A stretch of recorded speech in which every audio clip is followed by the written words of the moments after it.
Good evening, everyone.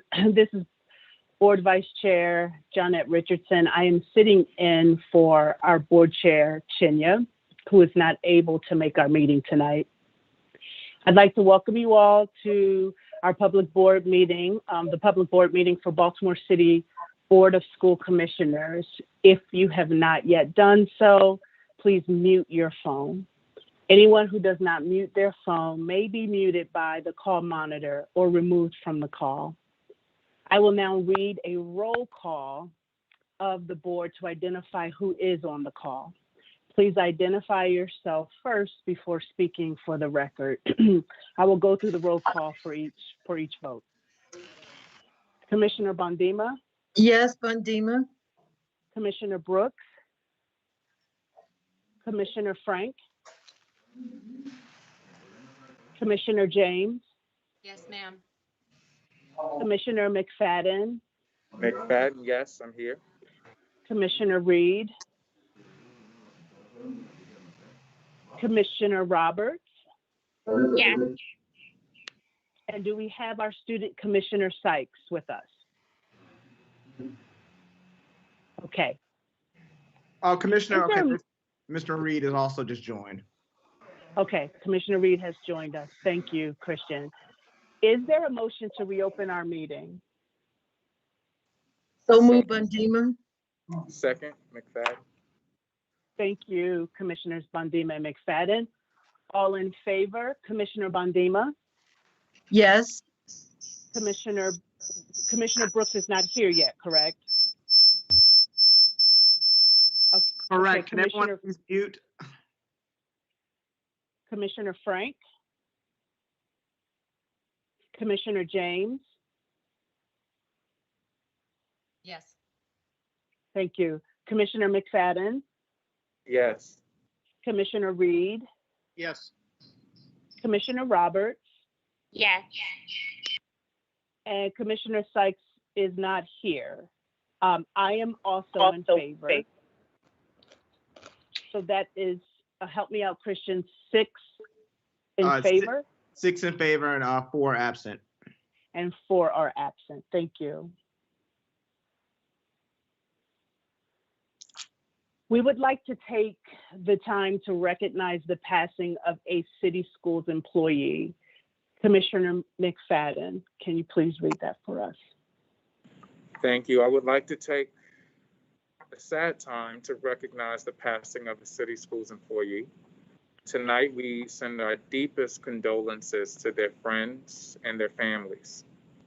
It is with deep regret that we inform you of the passing of Olivia Santillan, who served in city schools for 15 years and 3 months as a teacher at Maritime Industries Academy, Alternative Learning Center, and Edmondson Westside High School. Mrs. Santillan unfortunately departed on January 10th, 2021, and will be missed greatly by her family, friends, and city schools. Would you all please join me in a moment of silence for Miss Olivia Santillan?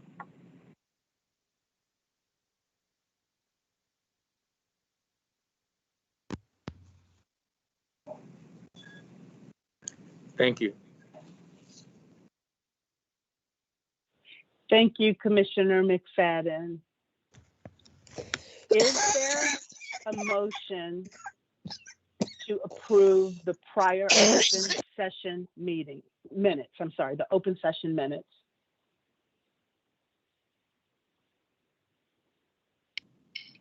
So move, Robert.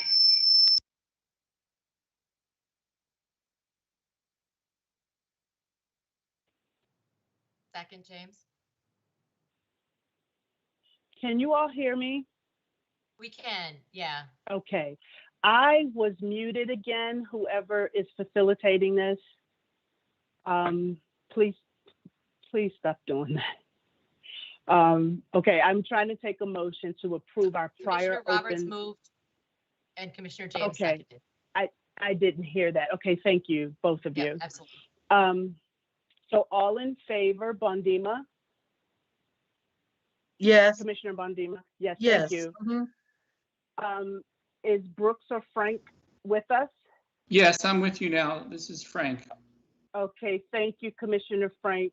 Commissioner James? Commissioner Yes. McFadden? Yes. Commissioner Reed? Yes. Commissioner Roberts? Yes. And did Commissioner Sykes join us? So I am also in favor.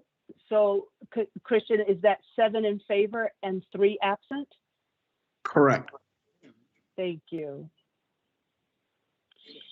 Is there a motion to approve the closed session summaries? So moved, Bondima. Thank you, Commissioner Bondima. Is there a second? Second, Robert. Thank you, Commissioner Roberts. All in favor? Commissioner Bondima? Yes. Brooks has not joined us yet. Okay, Commissioner Frank? Yes, yes. Thank you. Commissioner James? Yes. Commissioner McFadden? Yes. Commissioner Reed? Yes. Commissioner Roberts? Yes. And I am also in favor. So that is 7 in favor and 2 absent, correct? Yes. Okay, thank you.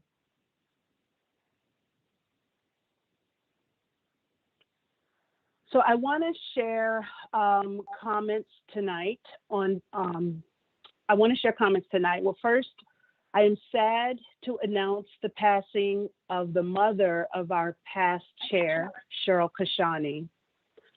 Our board would like to take this opportunity to share our condolences to the Kashani family. They will remain in our thoughts and prayers. We all witnessed a smooth transition of power in our nation's capital last week as President Joseph Biden and Vice President Kamala Harris took the oaths of office. Our democracy was truly threatened with the attack on the Capitol just 2 weeks prior to the inauguration. Democracy prevailed. As a Black woman, I am truly proud of what we all accomplished with this election. And for our young people who are growing up in this time, just know you can accomplish anything to which you set your minds and intentions.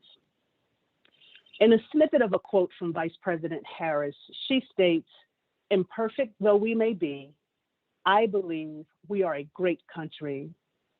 And part of what makes us great are our democratic institutions that protect our fundamental ideals." For me, included in these ideals is the freedom of speech. Last week, the Baltimore Sun published an op-ed by Commissioner Darrell Brooks that outlined his concerns about the district's plans to offer optional in-person learning during the second semester. While we respect the varying opinions of each of our commissioners, this particular opinion expressed by Commissioner Brooks is not the reflection of each member of our board. COVID-19 has placed us in an unprecedented time, and the stakes of offering in-person learning during a pandemic are high. Emotions and opinions throughout the community reflect that. Therefore, the board utilizes all of our communication pipelines to ensure that meaningful discourse happens and that decisions can be made with full knowledge and feedback from our various stakeholders. This is evidenced by deliberations the board has had over these past months in committee and public board meetings. Last Thursday, Dr. Salmon, our state superintendent, articulated that there would be new guidelines for school systems across Maryland to adhere to as it relates to the reopening. Our board is committed to scheduling more time to have a public discussion about the impact these new guidelines will have on our reopening plan.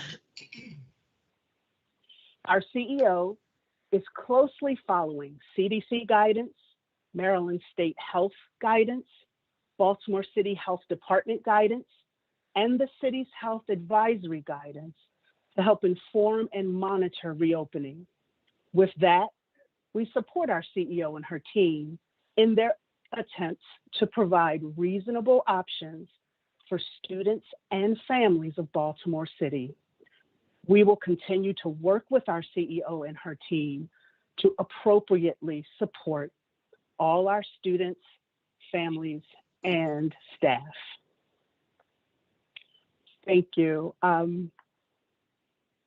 We now will have, this is the second meeting of the month, so we will be honoring retirees with 30 plus years of experience.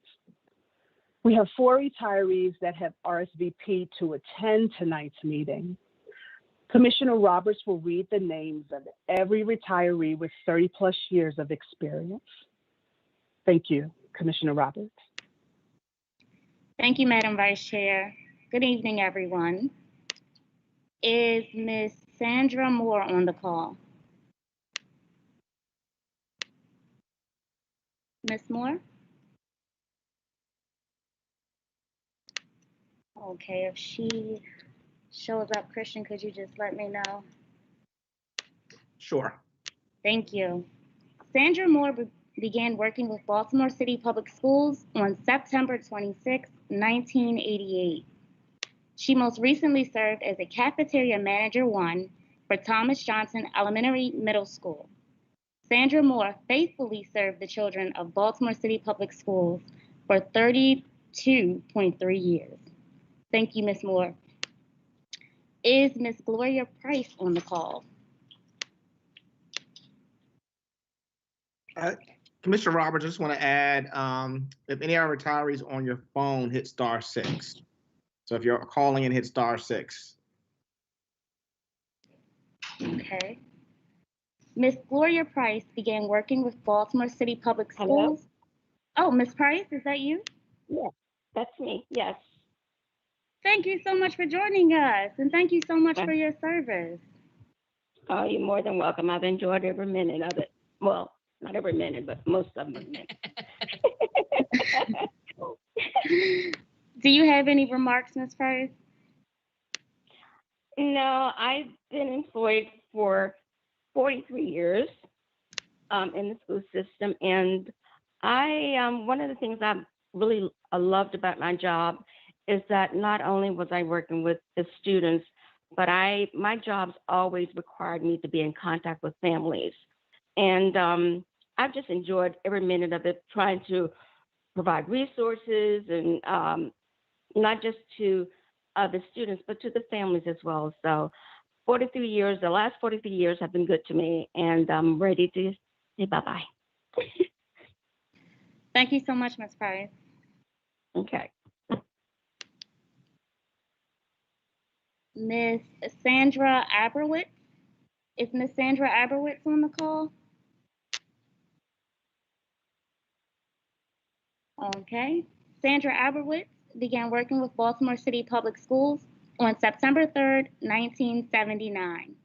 She most recently served as an audiologist for William S. Baer. Sandra Aberwitz faithfully served the children of Baltimore City Public Schools for 41.3 years. Thank you for your service, Ms. Aberwitz. Is Ms. Wanda Thompson on the call?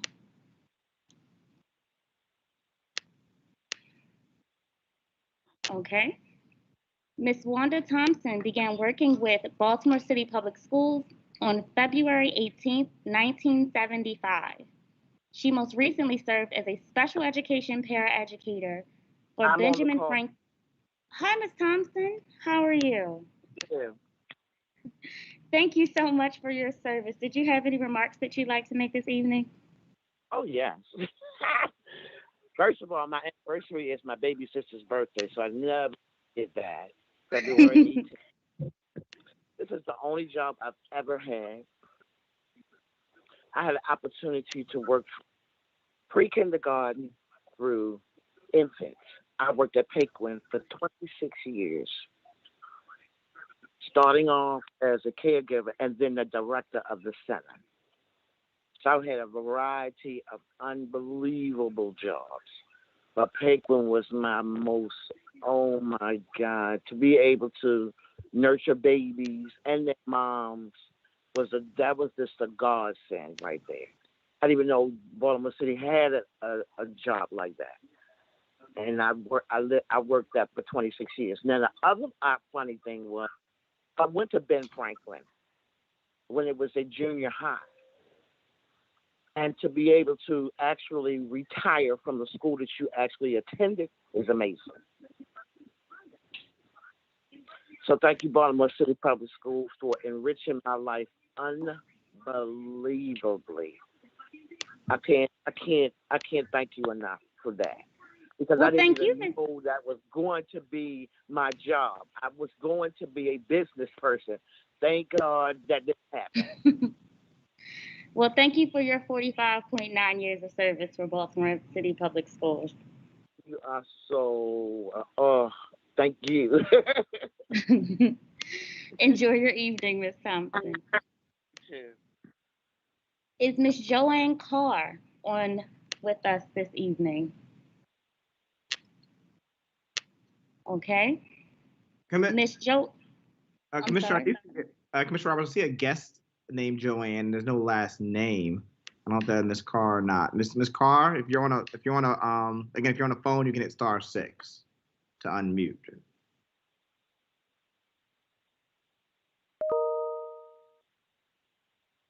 Okay. Yeah.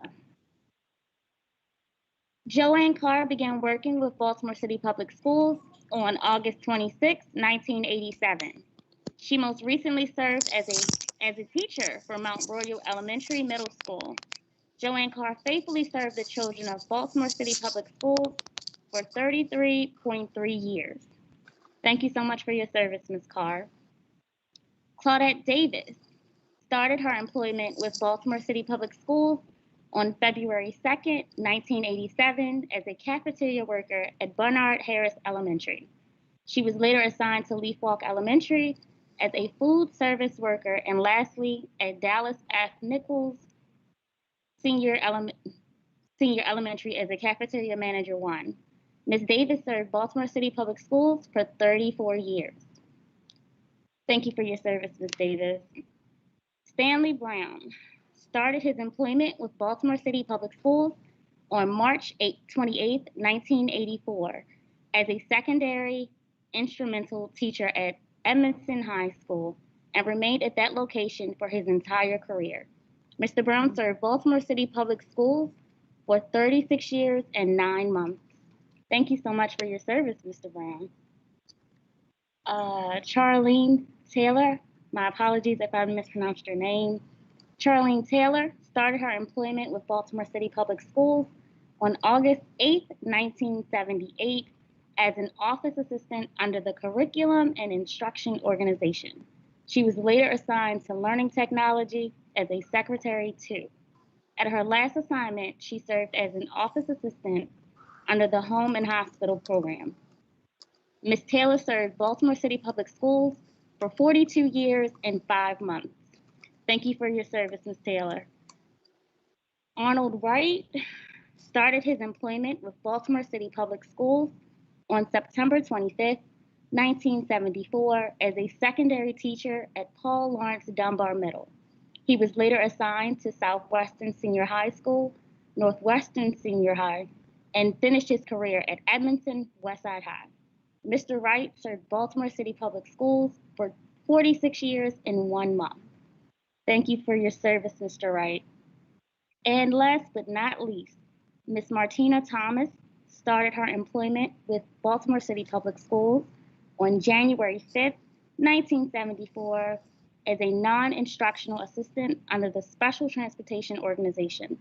Ms. Thomas continued her assignment as a school bus aide under the Special Transportation Organization until her retirement. Ms. Thomas served Baltimore City Public Schools for 47 years. Thank you for your service, Ms. Thomas. Back to you, Madam Vice Chair. Thank you so much, Chair. Thank you so much, Commissioner Roberts. I appreciate that. I would like to acknowledge the generous gifts and donations City Schools has received since our last meeting. $300 to be used towards educational supplies from Young Life City, Baltimore, towards Franklin Square Elementary Middle School. $1,200 to be used towards education supplies from Walden University, and this is to be used throughout the district. $10,000 worth of computers and technology equipment from Constellation towards Hazelwood Elementary Middle School.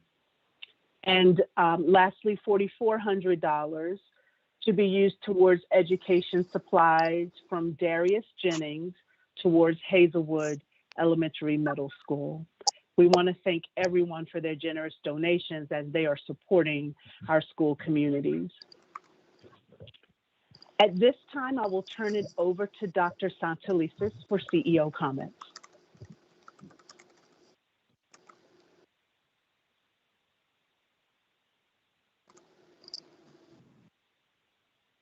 Madam Vice Chair, please give the CEO a second. I think she's having technical challenges. Is she? Okay, we will. We will. You guys are in the room together, right? We are socially distant in a room together. Socially. Very good.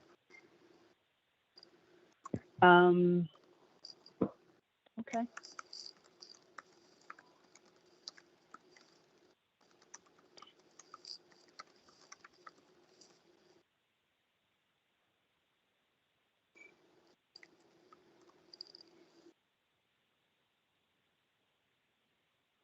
So Christian, while we're waiting, would it be possible for me to do the consent agenda to see if anyone needs anything pulled? Yes. Okay, I'm going to jump down to that, and I hope that Dr. Santelises is ready after we do this. So we are going to pull policies 8.01 through 8.04 because those are policies that our student commissioner would be able to vote on. And so, I'm sorry, so you're trying to speak, Christian? I'll say Commissioner Sykes hasn't joined us, so you won't need to do that. That's all. I won't. Okay, but Yeah. what if he joins before we? Right. If he joins before the vote, but unless he joins the meeting, you can just do them all together. Okay, so I'm just going to then explain that we're going to pull those in the event that he does join us. Mm-hmm. And then when it's time to vote, if he has not joined us, we'll just vote on those. 8.05 is going to be a presentation, so we're going to pull that. That's the operator renewal. 15.01. Excuse me, Commissioner Richardson. Sure. Mm-hmm. Why are we pulling 8.03? Because that is a possible, that's one that the student commissioner can vote on, and if he's joined us when it's time to vote. Thank you. I Otherwise, we'll put them all together. Yes. Okay, thank you so much. You're very welcome. 15.01, Chilmar Corporation. Does anyone need that one pulled? And if so, give your question. Oh, no. Oh, just over here. Okay. 15.02, Chilmar Corporation. Okay. 18.01, Loringer and Cornell PLC.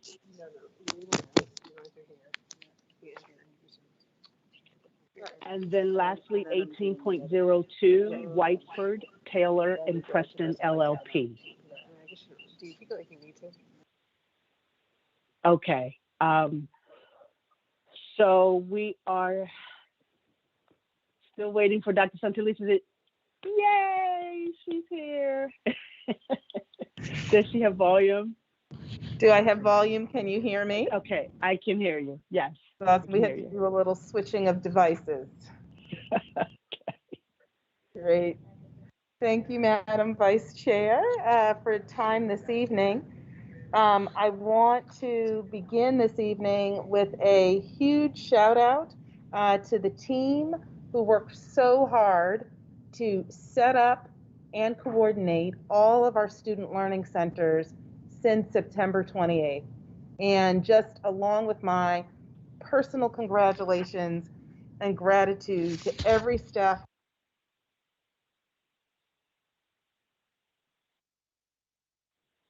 Doc, you went on mute by mistake. You're muted. There we go. Move the cursor. Sorry about that. But I just really want to express my personal congratulations and gratitude to every staff member, both from city schools and Baltimore City Recreation and Parks, who really and truly, very courageously went the extra mile to support our students and families. Every member of the SLC's teams, from bus drivers and aides to hall monitors and paraprofessionals, stepped into new and unfamiliar roles to help our young people, and they truly were leading from different seats on behalf of our families and students.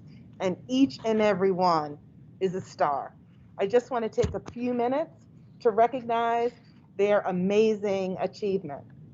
So first, from Mary E. Rodman, site leader Angela Fall, we want to recognize Ms. Tamara Bailey, who is a hall monitor who supported our youngest students in kindergarten. She showed up early every day to greet her parents and her students while also supporting all the rec and parks activities. Thank you, Ms. Bailey. Next, from Dorothy I. Height, site leader Kelly Casagrande, we'd like to acknowledge Ms. Robin. Ms. Robin greeted our students every morning with a warm smile as she completed their health screenings and cultivated an environment where families and students felt welcome and comfortable. Thank you, Dorothy I. Height team and Ms. Robin. Next, the Wildwood site.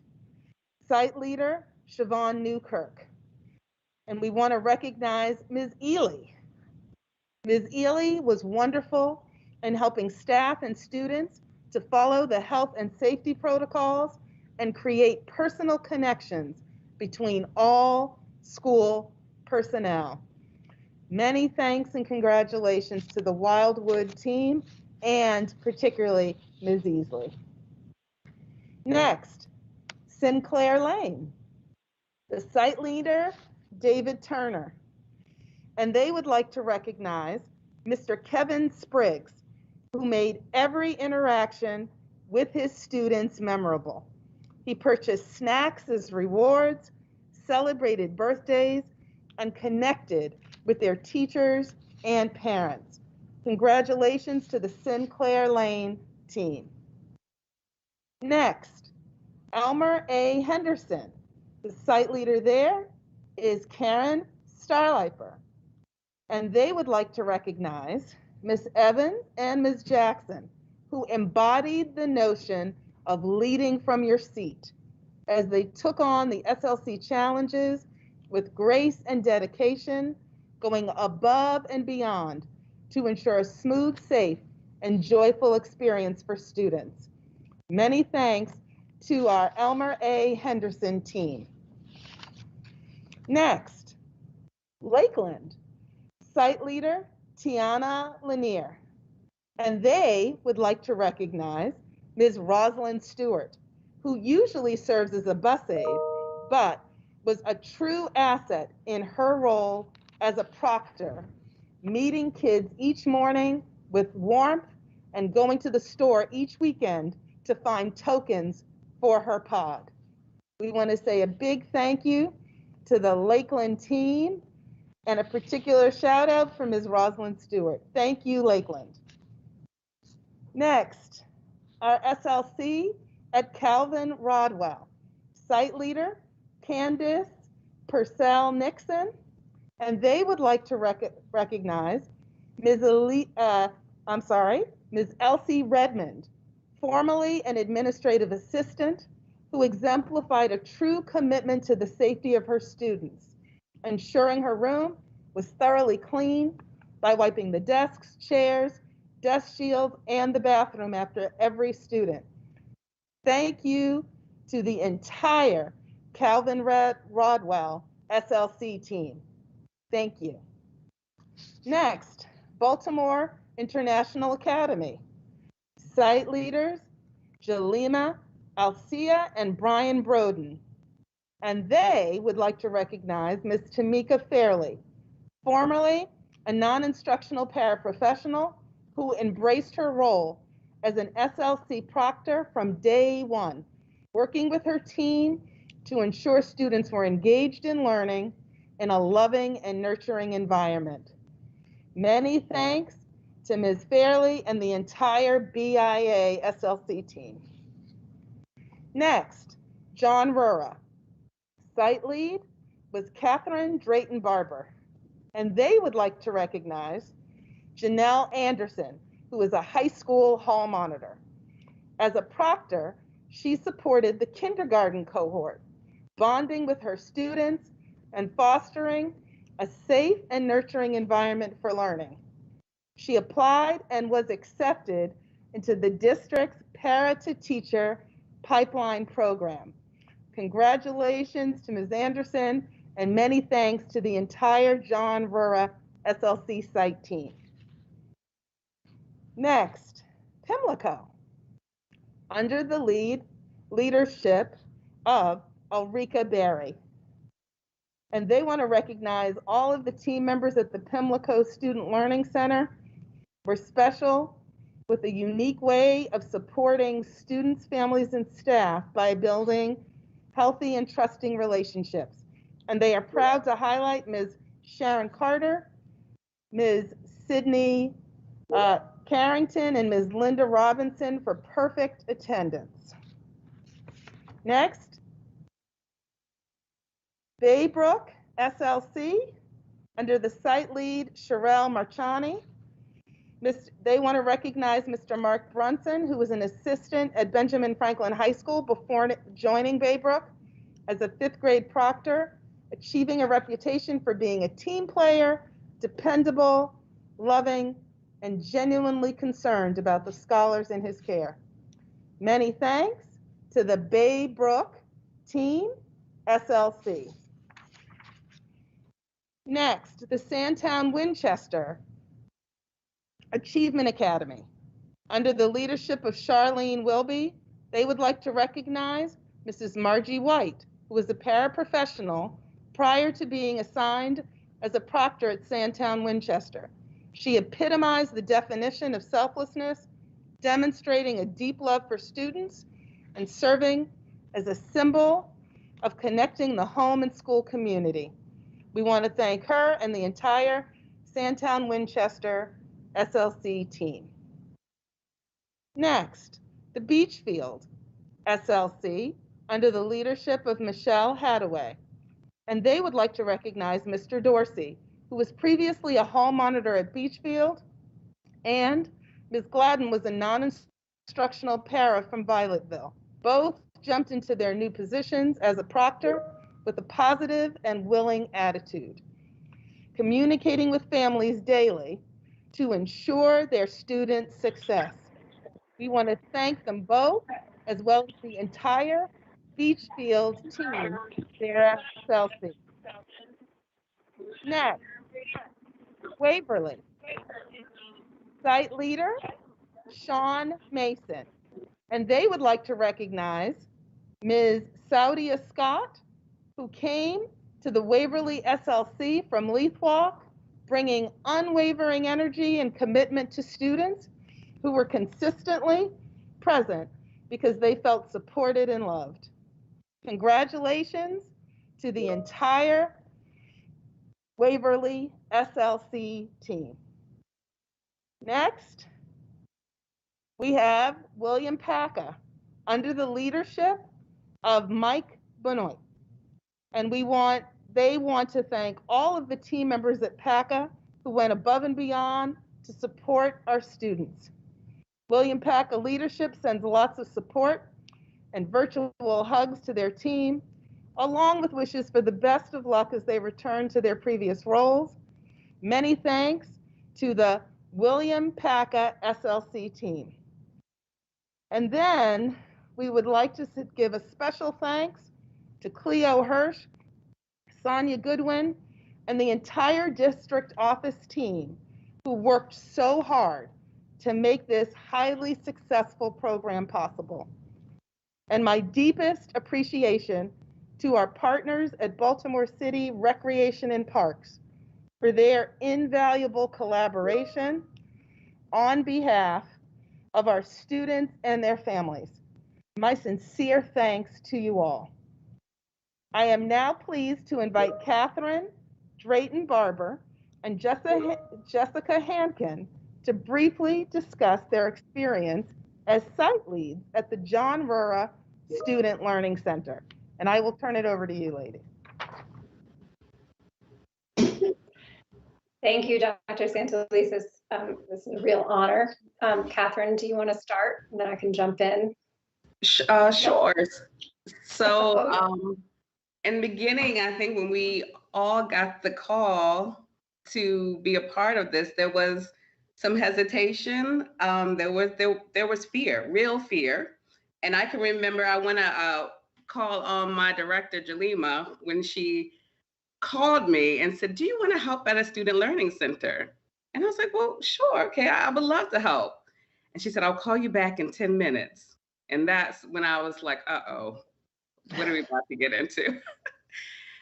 But it was the best experience. It was an experience about building trust, trusting the adults that you work with, showing parents that you were worthy of trust, that you would do all you could to keep their children safe in such a, like we all know the phrase, pandemic time, such a time as this. When Jessica and I started, we met with our principal at the whole school, Principal Donnelly and Mary Watson, the AP. We also met with the directors of Wrexham Park. And it was, again, building trust. Would Principal Donnelly trust us in her new 21st century building? Can Parks and Rec trust us with the students that they've already built relationships with? So I think the beginning was, how do we work together? How do we trust each other? And how do we make this fit? How do we make the puzzles fit? And I think we were really clear about acknowledging our vulnerabilities and emotional truth at the front end. You and I were on the same page and just continued to be, that like, nope, none of this feels comfortable, but yep, we're gonna move forward anyway. And then when we got there, we realized, quite honestly, that the city schools that we've known and loved for a long time, that we knew to have, just like many other systems, you know, sometimes limited resources, was not the city schools that we were walking into when we started in these SLC sites. I don't know what magic Sonia and Cleo worked to ensure that all of the mitigating things that we were just so worried, we were frankly worried weren't going to be in place. They were in place. And once we saw that, I think we were able to do what we needed to do, which was focus on the kids. Yeah. And just to highlight our proctors and building trust in the relationship with our proctors. After our first day of meeting, I can remember us standing in an open space in a circle and just letting them talk and share their hesitations, their fears, and just really organically, our mantra became, we are doing this because it's right for students. And I'm telling you, like, that was our statement. That just came from after we groaned and we shared our hesitations. We knew that this is what our students needed, and we were going to commit to that. And our proctors rose to that occasion. They built relationships with the classroom teachers, often exchanging cell phone numbers just to make sure that the students, while they were in their care, stayed in pace with what the classroom teacher was expecting online. Of course, they celebrated the students with treats and gifts and pizza parties and costumes. They went beyond that and were a part of parent meetings with counselors there, just wrapping around the special needs of students, the special needs that some of our students needed, just to make sure that we were providing, again, a safe and nurturing environment that was accessible for all the students that were there. It was really a collective effort. Yeah, we were all in it together for sure. And then, you know, when I was then posed with the understanding that more in-school opportunities needed to open up for our youngest students in Baltimore City with disabilities, it was very hard, again, for me to have that conversation with the staff that I had come to know for a long time in my job as early childhood, early learning coordinator for preschool. But the fact that I was in John Rura with you and was having meetings with them about this from a site in person, and you know, I was administrator who was walking the walk and talking the talk and saying, like, guys, I know this is, you know, scary, but yeah, I'm somehow we're doing it safely. We're following all of the protocols, and COVID is not passing between staff. And yep, I know it's scary, but if you follow the protocols, we'll make it work.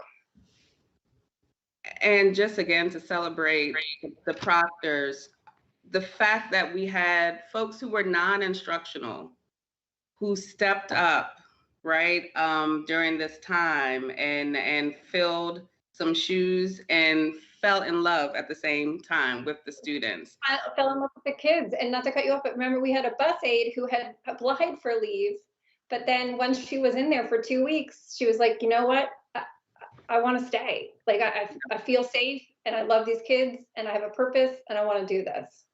Yep, definitely. So I just wanted to end on a letter that we received, just to kind of, I could go on and on with all the things that our proctors did that they didn't have to do. We held meetings with classroom teachers. Again, the first grade teacher team met with us. It was all about how are these relationships going to work so that the students get the best experience. But I think this letter that we received from a teacher at the end of the SLC really just highlights what our goal and how we experience this whole process, this whole initiative. So the letter says, well, the day has finally come, and I am truly sad that the center is closing. I really appreciate and thank you for all that you have done for my student. Thank you for providing an opportunity where he felt safe and accepted. He really enjoyed being there. Because of you, children were able to learn and progress, and parents were able to work and provide for their children and their families. You all are true heroes. Special shout out to Mr. Purdy, who is one of the proctors. You are awesome. I cannot thank you enough for the great care and support you gave to my student. Thank you for always being there to help him. Thanks a billion, Kelly Williams. And that was from the charter school, a charter school. Yeah. It was a wonderful, I think that just ends the program. That's how we felt. It just went so quickly. The bonding was real between the staff. The trust that was built was real. And again, we knew that this is what the students needed. Well, I just want to thank you all for sharing your experiences, giving everyone real insight into what was occurring at SLC and how your work has really not just paved the way for us to do this safely, but has really modeled what it means to care for our city's children. So I just want to thank all of you again for all your work, not only on behalf of city schools, but on behalf of city schools, families, and students. Thank you so much. You represented your group well. Very good. And I also just want to, again, continue to thank our meal site workers as well, who have continued, our non-instructional staff, and really that letter said it better than I ever could. Now, I would like to read a letter expressing a different perspective from someone opposed, actually, to our expansion of in-person learning opportunities. And it reads, I hear that you want to open and that some kids are not doing as well as others. Let's be honest here. That would also be the case with in-person learning. As it is every year, I hear that some kids are not attending class regularly. Again, let's be honest here. That too would still be happening with in-person learning. Now, on the one hand, this quote prompts me to name the systemic inequities like redlining, food deserts, economic underinvestment, and unequal educational opportunity that have been barriers for too many of Baltimore's children for too long. I would also like us to consider that quote, not so much for what it says or who said it, but what it means for our students. It also struck me when I read it because for me, it reinforces the assumption that, unfortunate as it is, there's nothing that can be done about the fact that some kids just won't make it. In our case, quote, those kids are the most vulnerable, not just in our nation, but certainly in Baltimore City. They are primarily Black and brown from historically and consistently marginalized, underinvested in, and disinvested communities. As the CEO of city schools, I am unwilling to accept their disproportionate outcomes and achievement, which have been predictable and persistent throughout the history of American education. Our failure to be forward-thinking is going to exacerbate not just learning loss, but also what is happening with our students, including severe social emotional trauma, mental health costs of isolation, increased risk of depression, suicides, and the threat of total disengagement from school. As a mother of city school students, I can tell you that in-person learning is not equally effective for all children, even children in the same family. The point is not that virtual learning is not working. It simply isn't working for all students. And our obligation as educators is to ensure that we support those students who, for a variety of reasons, are not getting what they need in a virtual environment. I categorically reject the notion of abandoning our most vulnerable students by doing nothing to support their needs, regardless of how reluctantly we do so. To put it succinctly, there are no expendable kids. Despite complaints about our lack of transparency, since summer, I have made our intentions to provide in-person learning opportunities as soon as we could. Crystal clear. Since September, we have demonstrated that we can do so safely and effectively without a single instance of in-school transmission. And to those who talk about students and staff members contracting COVID, I would point out that COVID transmission is occurring in the community, not in our schools. As Randy Weingarten, president of the American Federation of Teachers, and Dr. Rajiv Shah, president of the Rockefeller Foundation, clearly stated in their op-ed in USA Today on Sunday, quote, remote learning is not a substitute for in-person instruction. It is challenging to constantly hear and defend against the unfounded misstatements and misrepresentations repeated daily. Quite frankly, it's an unfair attack on the city schools team, who, as you just heard, are working countless and thankless hours to do this safely. No one should question the care that has been taken to keep our students safe and the reason why we have a moral obligation to do so. I will not take time here to catalog all of the steps we have taken, but let me say a few things. Remember, thank you notes need to be done. Duolingo needs to be. We have repeatedly described the careful measures that we and our partners in public health have implemented to keep staff and students safe. We are committed to reopen our schools in an environment that is safe and secure for students and staff, including the installation of MERV 13 air filters and hospital-grade air purifiers.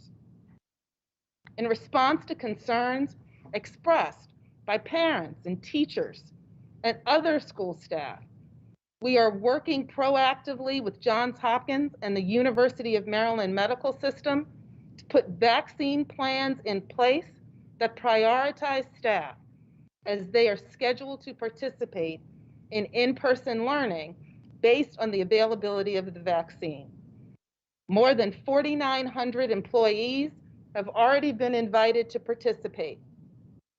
We are also encouraged that the governor announced plans today to open a mass vaccination site at the Baltimore Convention Center starting February 5th. We have clear data supporting our success. Incredibly, some people would have you believe that reopening our schools is somehow inequitable to our students of color, which is a gross distortion of the concept of equity. In city schools, equity is about providing choices to all of our families, regardless of their color, their primary language, their neighborhood, or their economic circumstances. Choices for families who don't have the luxury of zooming into their jobs because they are often essential frontline workers who can't work from home and can't afford to stay home from work to help their students. That's why we saw so many families who chose to take advantage of our student learning centers and other in-person learning opportunities. We knew we had to earn their trust. And over time, more and more families chose those options for their children because without the opportunity to choose, they had no other options. To those who would argue that we continue to wait to do nothing while our students fall further behind, I say that we cannot wait for those students for whom virtual learning is not working. We must continue to act proactively to support students who need it and the families who want it. Equity is more than platitudes and more than a vague statement of good intentions. It is about the impact of our actions. Equity is action, action that has already been too long deferred. I have no desire to allow the word equity to be weaponized in order to move any agenda that is not centered around getting the students back who need it most. I understand that people are fearful. I have talked with teachers and principals and other school-based staff, and their fear is understandable. Like anyone else, I worry about my health, the health of those I love, but I am more fearful for an entire generation of students, the 80,000 young people I am charged with protecting, some of whom will be consigned to the category of, quote, those who didn't make it. Not one of our kids is expendable. I implore every single one of us who purports to have the best interest of children and families as our priority to join us in the very important work of collaborating to get this done safely. We have to feel the fear, mitigate the risks, maintain the safety, and do it anyway for the children and families who need an in-person option. That concludes my remarks for this evening. Thank you, Vice Chair Richardson. Thank you, Dr. Santelises. We will now hear a follow-up from the previous August presentation on how city schools are supporting LGBTQ students and other stakeholders. Commissioner Richardson? Yes. Sorry to cut you off. We're at 6, so I think we should probably move to public comment. Okay. We're at, right at 6 o'clock. All right, thank you. So, give me 1 second. All right, we will move to public comment. Speakers from recognized groups will have the opportunity to speak for 5 minutes. First, we have President Diamond Tay Brown, who submitted a video representing the Baltimore Teachers Union.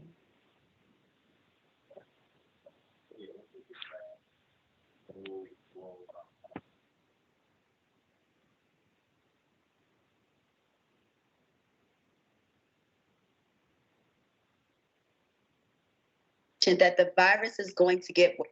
Good evening, everyone. Just before his inauguration, President Biden told the nation that the virus is going to get worse before it gets better, but help is on the way. Yet, our school system is rushing ahead with its plan before this help can arrive. Tonight, we have thousands of educators who are filled with fear and concerns for their families, for their students, and for themselves. Their voices have been swept aside. As President Biden acknowledged last night, teachers want to work in person. They just want to work in a safe environment. We call on our school system to listen to its staff, to listen to the president, and to listen to the great majority of parents who know that reopening schools right now is too soon. It puts all of us in harm's way. Thousands of educators have made it very clear they need the opportunity to be fully vaccinated before returning. One shot is not good enough. And we need to remember that we have hundreds of staff currently in school buildings, secretaries and office assistants, and related service providers, and teachers serving extremely small groups of students, and in many cases, no students at all. And practically every day, we're told of 3 or 4 positive COVID-19 cases in our schools. The district's plan could increase the population in school buildings by over 10 times the existing levels. Educators do not have faith in the system being able to handle 30 to 40 new COVID cases every day. The president called for testing, but that's not a main feature of city schools' plan. Testing needs to be a cornerstone, not an afterthought. The district is forcing educators to choose between safety and their jobs, and in many cases, between the health of their family and a paycheck. The system has made it clear they don't care about high-risk family members. Other school systems might, but not city schools. Our system has made it clear that they don't care about having reopening metrics that ensures we stay safe when transmission is high. School districts across Maryland have these, but not city schools. Meanwhile, this plan throws into disarray the existing structures that our students have come to rely on. City schools acknowledges that most families are going to keep their students at home where it's safe. But city schools' plan destroys the existing structures these families rely on. Teachers will change, class times will change, class sizes will change, as pre-existing structure and relationships will be tossed aside. And the mode of instruction will be fundamentally different. Instead of having a reliable face directly in front of the camera every day, students will see a teacher in a mask who is simultaneously teaching in person and remote. Instructional quality for most students will decline, while at the same time demoralizing and overtaxing teachers. Common sense tells us that this is not equity for students, and it's offensive to hear otherwise. Baltimore City educators acknowledge that this pandemic has strained the mental health of everyone, our students, our families, and ourselves. Students are in families facing job loss, illness, death, and uncertainty. These realities should not be marginalized. They are fundamental to understanding some of the significant hurdles we face when it comes to student achievement. But make no mistake, as long as this pandemic is with us, these hurdles will remain. Yeah, let me call you back. I'm on the phone with the board. They're doing This is all made more. Hold on, can everybody mute, please? All right, thank you. Make no mistake, as long as this pandemic is with us, these hurdles will remain regardless of instruction being in school buildings or being online. This is all made more challenging due to the long history of racism that fuels chronic underfunding of our school system in the city. For some, this pandemic has brought to the surface the inequities that have long been seen by many of us. Our system needs to refocus its efforts on the expertise educators have with connecting with our students. Our students need the adults in their lives to be spending time on keeping them safe, addressing their social and emotional needs, and the trauma that has been experienced, and to focus on healing. We miss seeing our students in person more than anyone, but we will fight against a plan that asks us to participate in something that endangers our students, ourselves, and our communities. Given the enormous amounts of dangers and unknowns, we urge the CEO and school board to listen to educators and to cease moving forward with this plan, which will result in no better learning and a lengthening of the pandemic's hold on schools.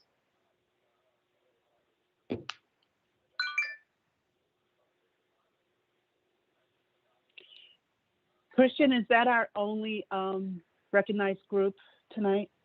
Yes, our first speaker is speaking live, Ms. Kiera Davis Griffith. Are you on?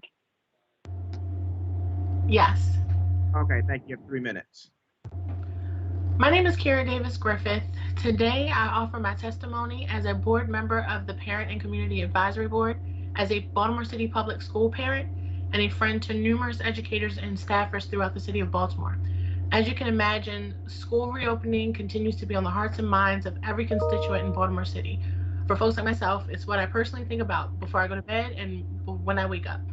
Do they have the technology, Wi-Fi bandwidth, electrical capabilities throughout each school building to have teachers teaching virtually and in person simultaneously?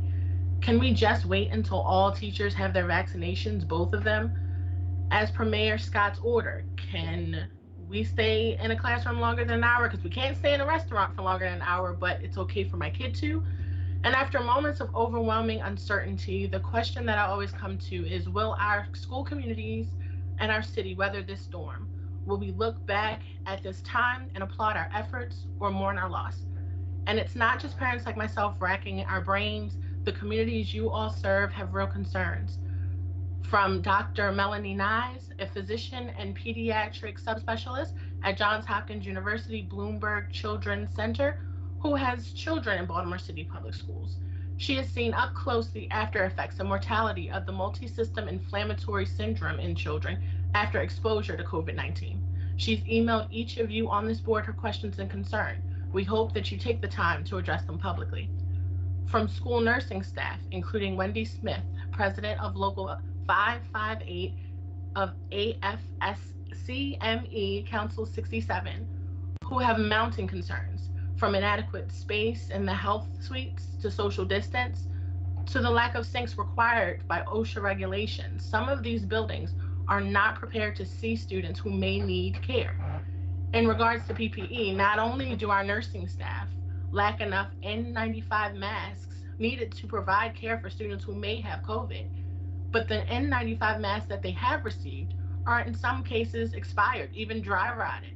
Half of the Baltimore City Public Schools do not have licensed registered nurses. Baltimore City is the only city in Maryland where school aides in some cases act as the primary caregiver or care provider for that school. How will our students receive a proper assessment when suspected to have COVID? We need more registered nurses. And lastly, a dear friend who teaches 5th grade math and science, her eldest daughter's father died of COVID right after Thanksgiving. And the idea of returning to in-person is like looking down the barrel of a gun. Her children, her family, her students, and this community would be left without her amazing soul, and that terrifies all who know her. These people and their concerns are not unique. This city is filled with concerns and questions regarding the safety of our children.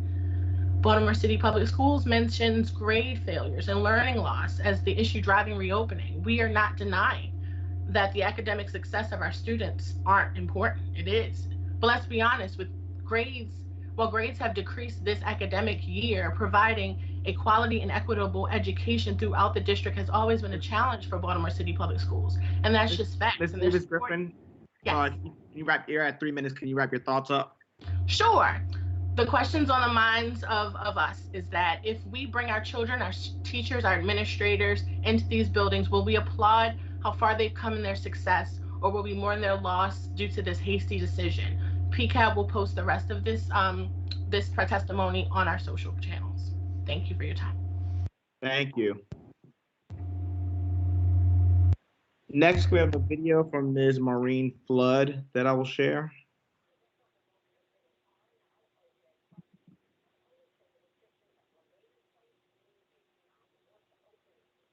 My name is Maureen Flood.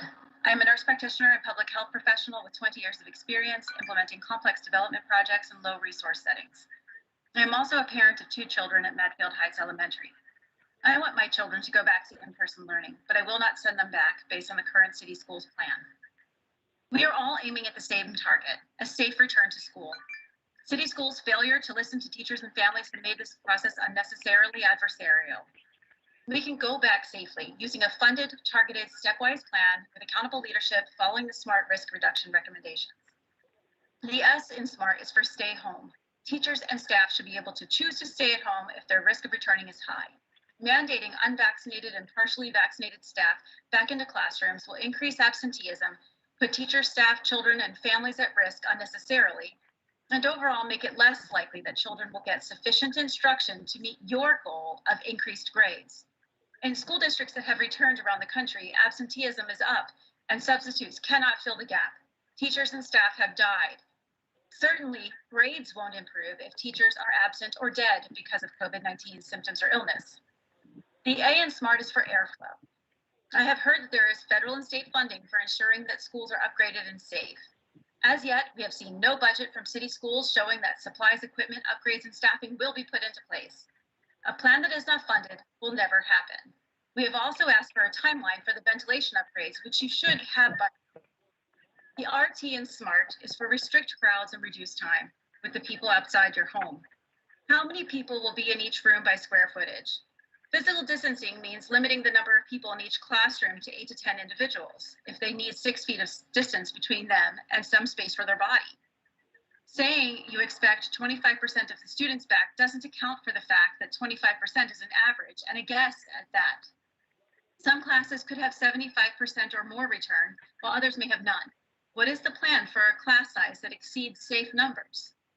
If the concern about equity and children falling behind is true, target the children who struggle.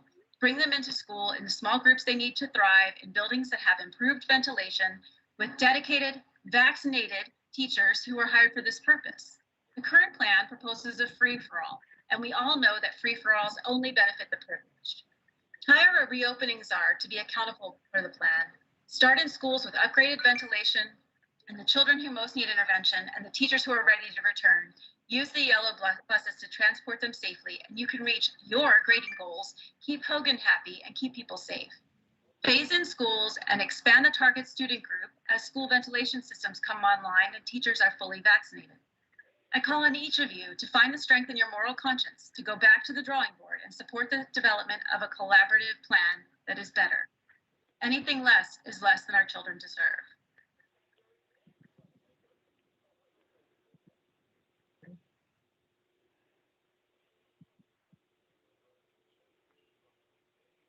Next, we have Ms. Keisha Goodwin commenting live. Ms. Goodwin, are you online? Yes, can you hear me? Yeah. Yes, we can hear you just fine. You have 3 minutes. All right. Good evening, CEO and commissioners. I am Keisha Goodwin, a parent and product of Baltimore City Public Schools. As a parent, I can say with certainty that my sons will dominate a transgender girl in sports. However, as a relative of young girls, and I myself was once a young lady, I cannot say that an XX female will be able to compete for position or on average compare with the XY female in sports. So what I'm asking the board to do is to think about how XY females in sports will eventually eliminate XY females. So please apply equity when thinking about our cisgender girls and our XX female girls. And although I know this is not a popular position to take, it is one that needs to be said and one that the board needs to consider. Thank you. Ronald, what was it? Thank you. Thank you, Ms. Goodwin. Finally, we have our former student commissioner, Joshua Lynn. Are you on? Yes, I am Christian. All right, you have 3 minutes. Okay, thank you. Let me put this really quickly. Good evening, all. As a student and a former commissioner, I understand the frustration from both sides. As a student, I fully do not agree with the reopening of schools for my peers. Most of city schools has inadequate buildings that were already in need of renovation before COVID-19 hit. As someone who has experienced COVID-19 firsthand, I would not want to ensure, and I want to ensure that none of my peers experience the same trauma that I have been through. There are multiple reasons where the plan is flawed, but I only have 3 minutes, so all I will say is that there are too many vague thoughts and processes that are not specific enough in order to properly secure the trust of me as well as my peers. I'm not only speaking for myself, but a variety of my peers that share my same sentiment. Protecting our teachers is a key structure in protecting the foundation of a school system.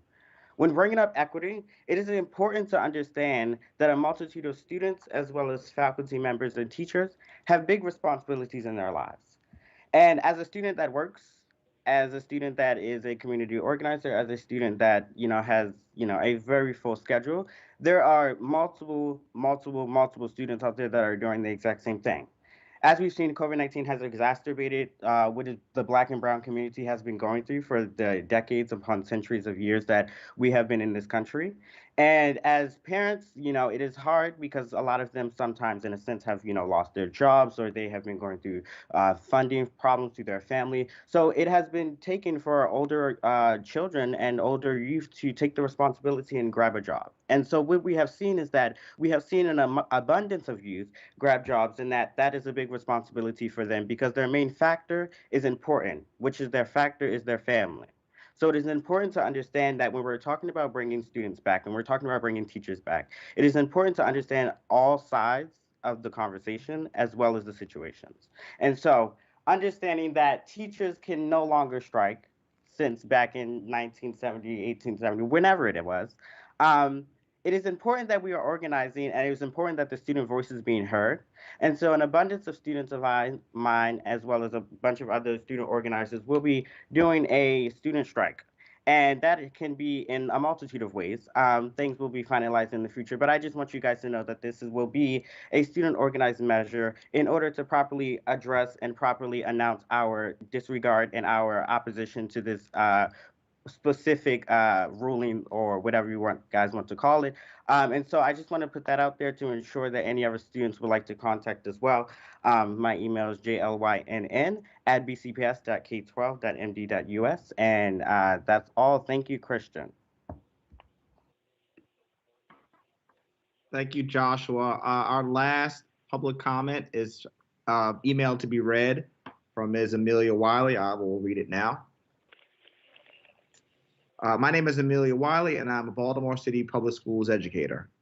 I am writing to you with the hope of changing your mind with regard to reopening Baltimore City Public Schools. I'm very concerned about the decision to reopen schools at this pace. Believe me when I say that no one wants the schools open more than the educators who work in them. We have made a conscious decision to dedicate our professional and sometimes personal lives to educating the children of Baltimore City. We know the stakes are very high for the current group of students having to go such a long time without regular in-person instruction. However, to decide to reopen during this time, in my opinion, is wrong. We hear every day about the dire circumstances our hospitals face in dealing with patients sickened by COVID. We are now hearing about new and more virulent strains of the virus that can spread even faster and are more deadlier than strains with which we have already been dealing. While we are also hearing about the vaccine, the rollout has been incredibly slow. We know that the end of this pandemic is coming, but we cannot rush the end of it by opening schools before the risk of illness has been resolved for everyone. The decision to open schools without waiting for teachers to be fully vaccinated, as the school has acknowledged, is dangerous and irresponsible. You are asking educators to put their lives in danger by exposing them to a deadly virus. Even if we ourselves do not become acutely infected, we can be asymptomatic and unknowingly infect our families, including our own children and elderly family members. While it is admirable that the school system is putting safety measures in place, they cannot overcome the inevitability that the virus can and will spread. It is not a question of if someone, including student, gets sick, it is when. I'm asking you to please reconsider the decision to reopen until teachers are fully vaccinated. One thing that the pandemic has reinforced is how important it is to demonstrate kindness and caring towards everyone. Waiting until teachers are fully vaccinated is an example of this full consideration for all involved. Please reconsider the plan to reopen Baltimore City Public Schools. Sincerely, Amanda Wiley. Madam Vice Chair, back to you. Thank you, Christian. So to the board, based on public comments, are there any additional items that any board member would like to pull from the consent agenda?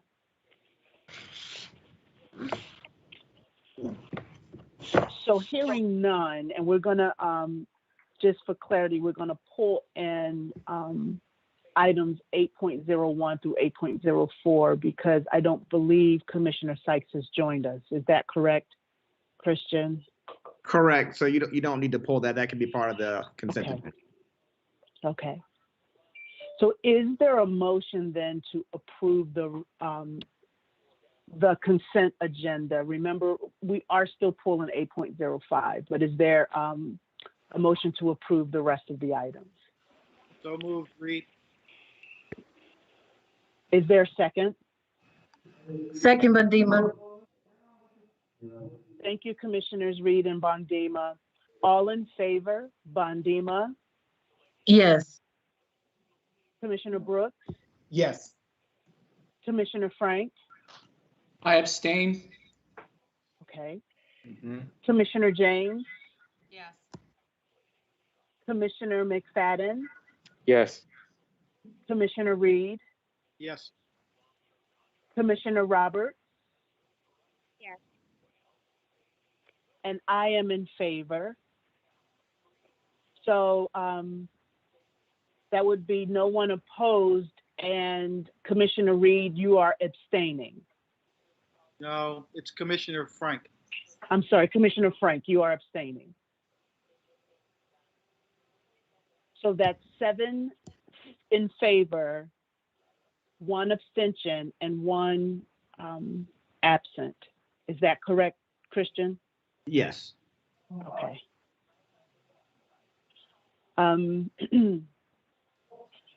I will now turn it over to the Office of New Initiatives for a presentation on the operator renewal process. for 2021, 2022, and that will be followed by a board vote.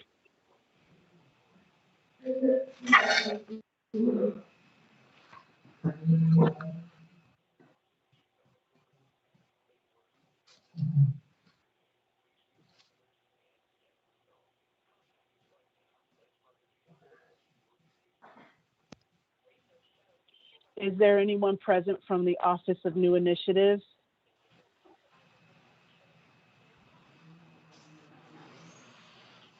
Commissioner, Dr. Santelises, is there anyone from your team? Or we should we go back to the presentation we had to skip? Sorry, Christian? no, sorry, Commissioner Richardson. I was having a tech issue.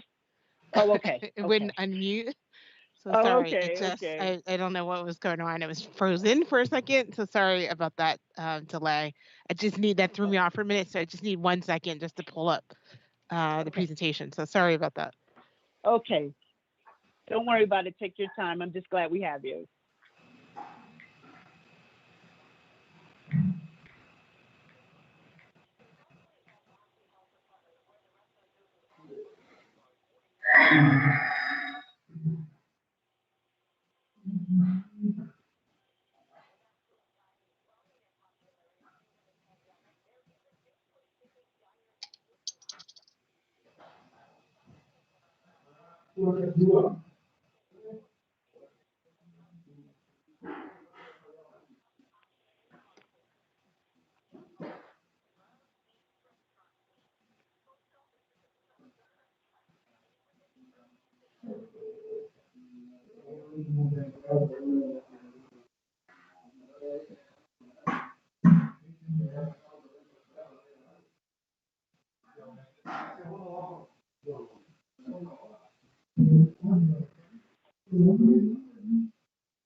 Okay.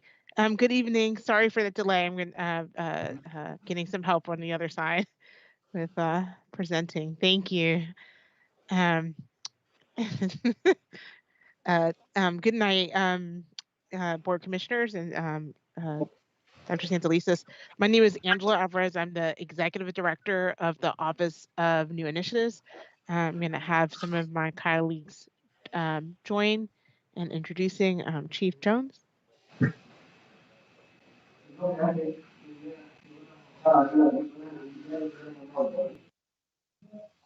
sorry, there's someone who's speaking that is should be muted.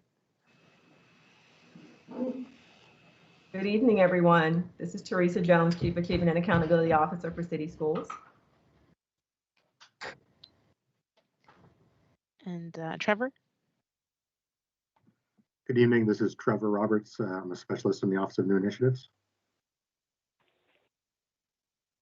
All right. And so tonight we are going to present our recommendations for how to handle the upcoming renewal process. We created this process that we've been using originally back in school year 2012 as a collaborative process that was created with operators, staff from organizations that support work around charter and operator schools, like supporting public schools of choice, the Charter and Operator-Led Schools Advisory Board, the Maryland Charter School Network, and the Charter Alliance.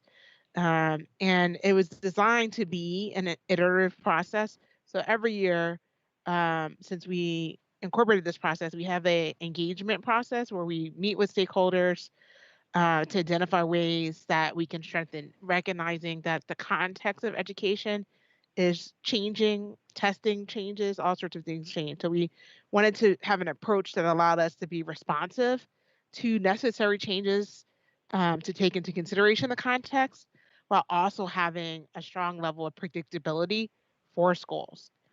Last year, we were set to begin a process for a set of schools at the very beginning of us beginning that process, which just happens in the penultimate year of a school's contract, is when we all learned, I think, especially at the state level, about COVID-19. It was in March when, the initial order to close at that time was for 2 weeks had happened.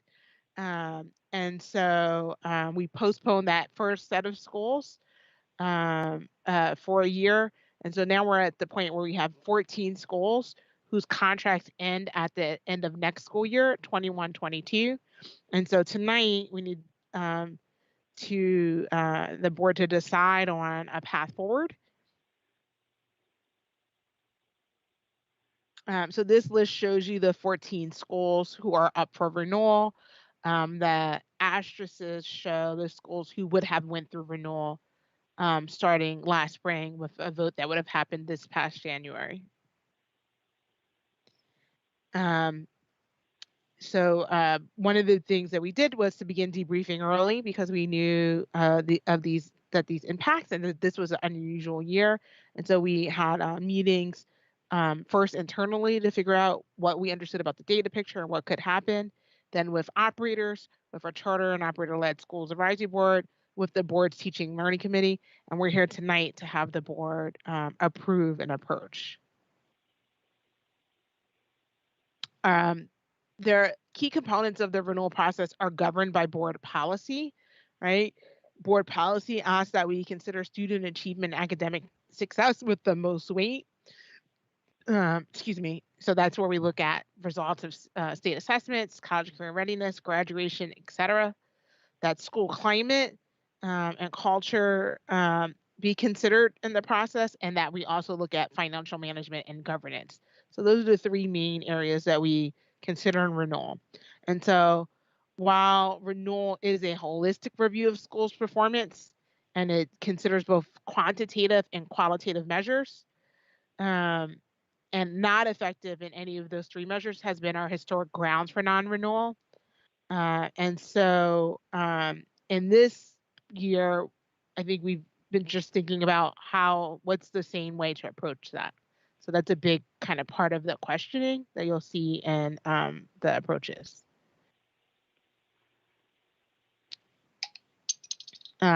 We looked at what other operators and organizations were doing nationally, as well as within the state. As the district with the most schools, we were sort of the leader in the state, so many other districts kind of look to us to see what we're doing to figure out what's next. One of the organizations that we look for advice to is NACSA, who is an organization that provides advice on authorizing charters and all sorts of charter policies.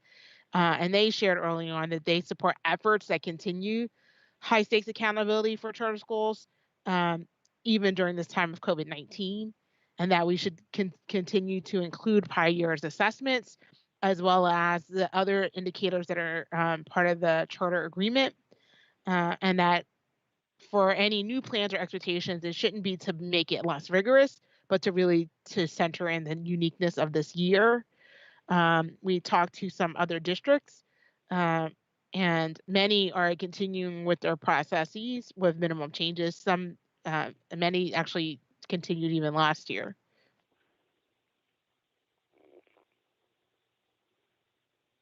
So I'm going to turn it over to Chief Jones to kind of talk about what we understand about the data.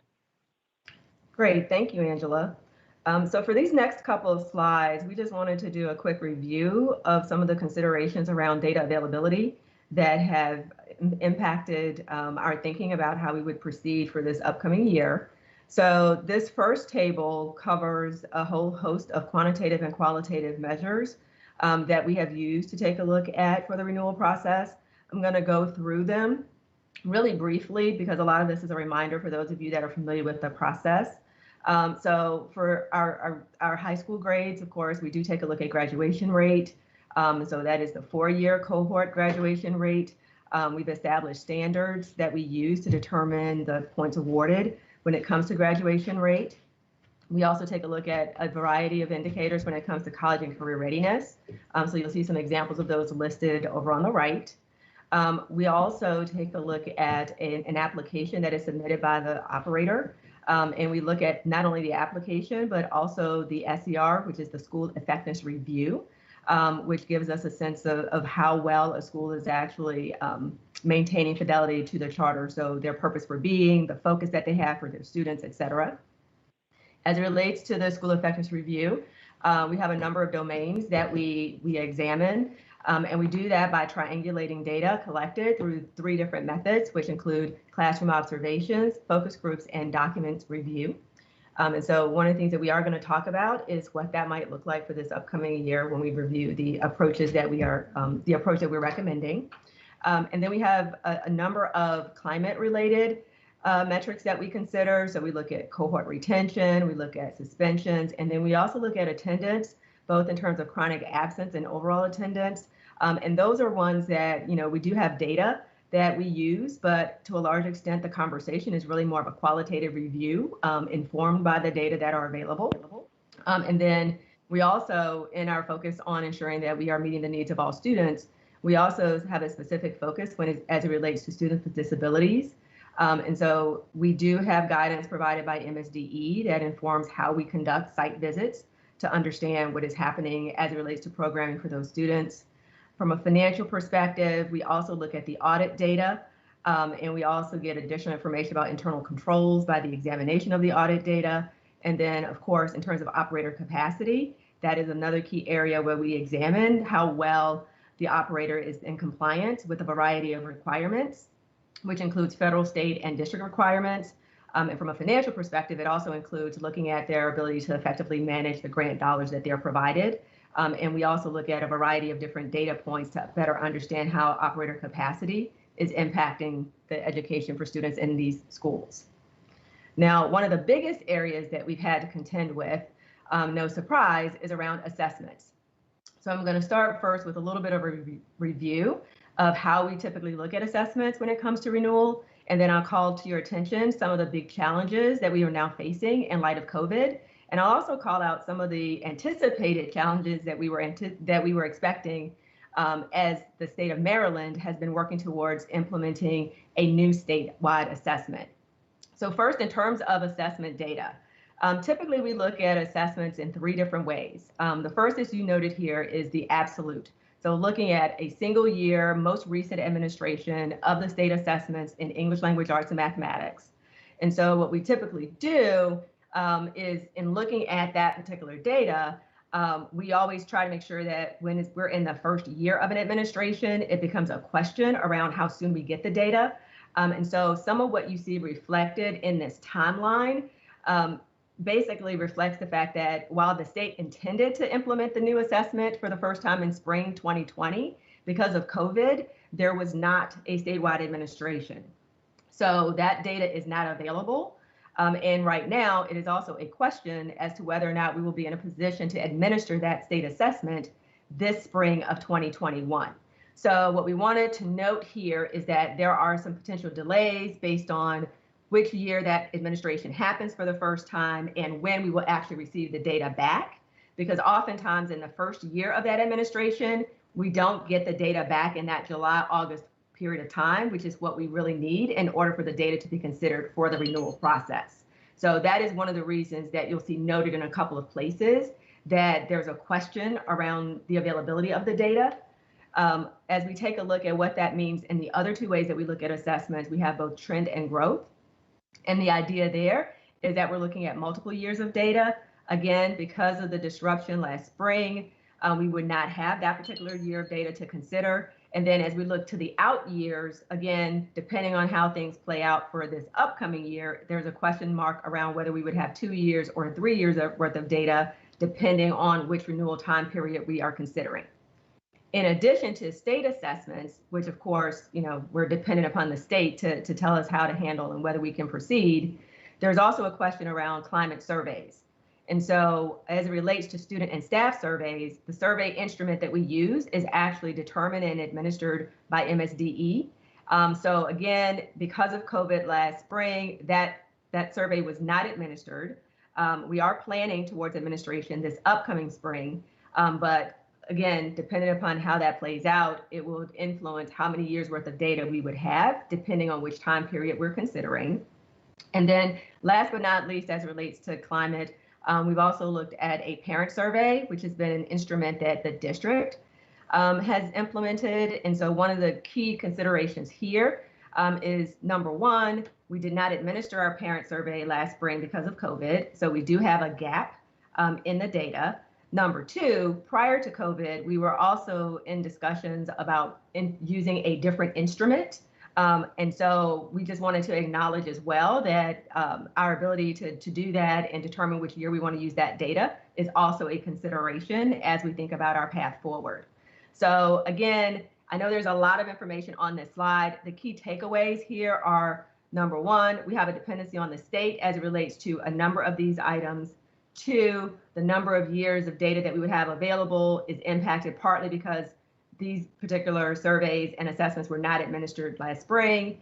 And then three, the number of years of data that we might have for a given year is dependent upon what will also happen in this upcoming spring 2021.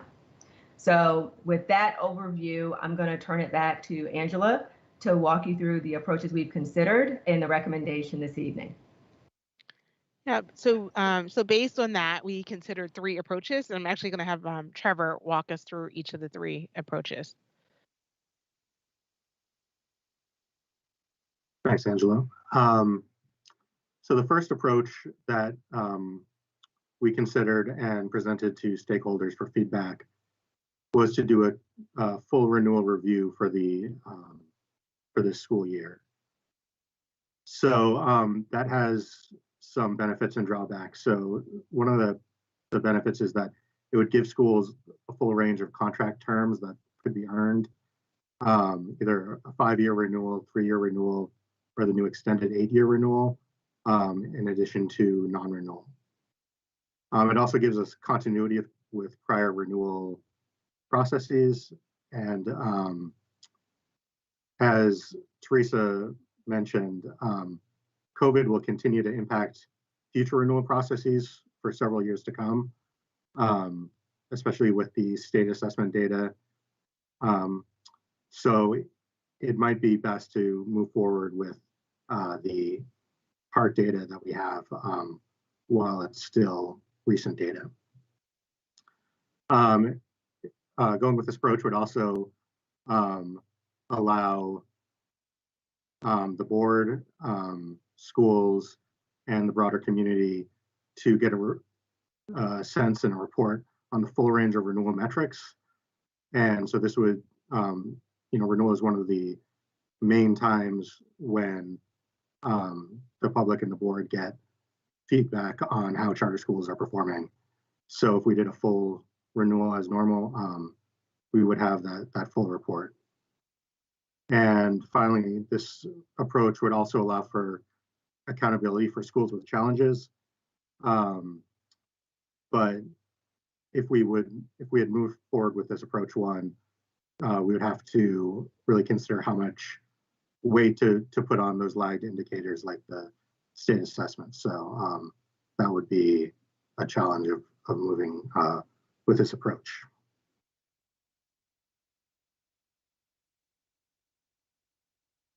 The second approach that we have been considering is to conduct a review with possible outcomes. It would be a more limited review of schools that would allow for outcomes of either a 3-year renewal or a non-renewal.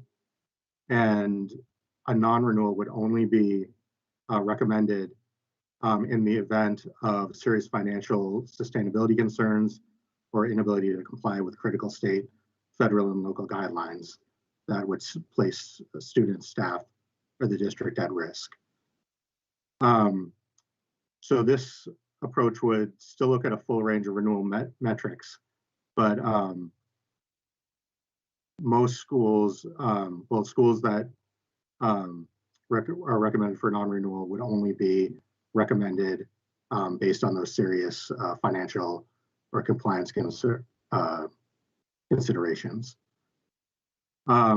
one of the benefits for this is that any school that receives a 3-year renewal, by the time they go through their next renewal round after that 3-year renewal, we would hopefully have more up-to-date state assessment data, so we can do a more thorough and up-to-date review of at that time. And taking this approach would, since we are looking at the full range of renewal metrics, it would still provide schools with an understanding of where their data stands in the renewal framework, and it would provide data for the information of schools for future planning and to address any challenges that had come up in the renewal review. This approach would also still provide schools and the broader community and the board with some feedback on performance and a view of where schools are at this time. Again, that's renewal is one of the times when we like to give feedback to schools about challenges that they're facing. So this would allow us to do that. And for schools with those serious governance or financial management issues, it would allow for accountability for those schools.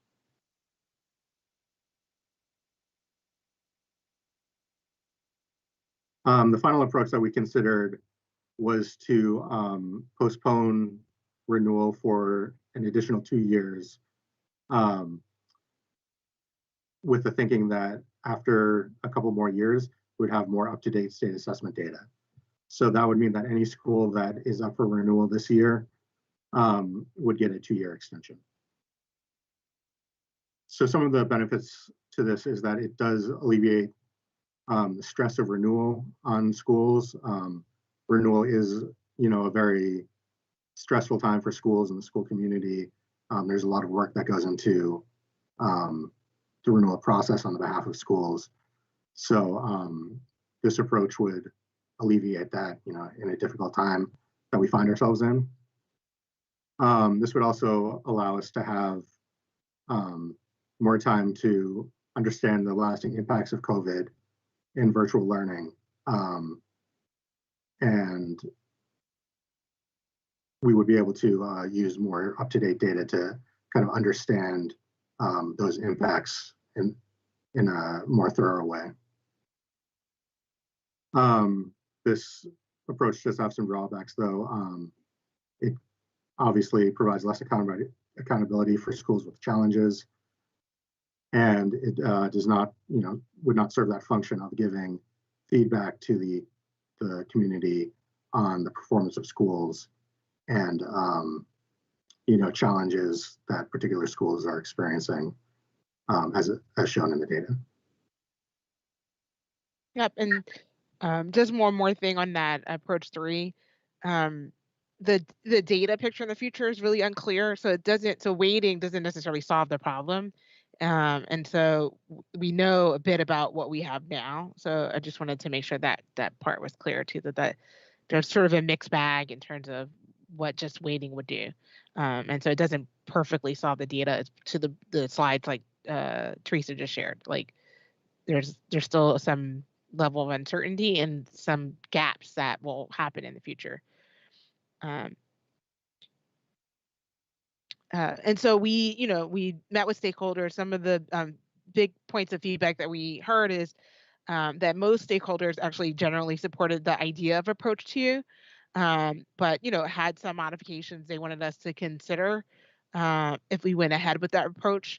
One of the areas that operators expressed concern around was the amount of time it takes to prepare for the school effectiveness review, and doing that in this time with in person. And so they were supportive of there are certain components that they agreed were valuable and would not be so intrusive to do, like focus groups, for example, and a modified document review.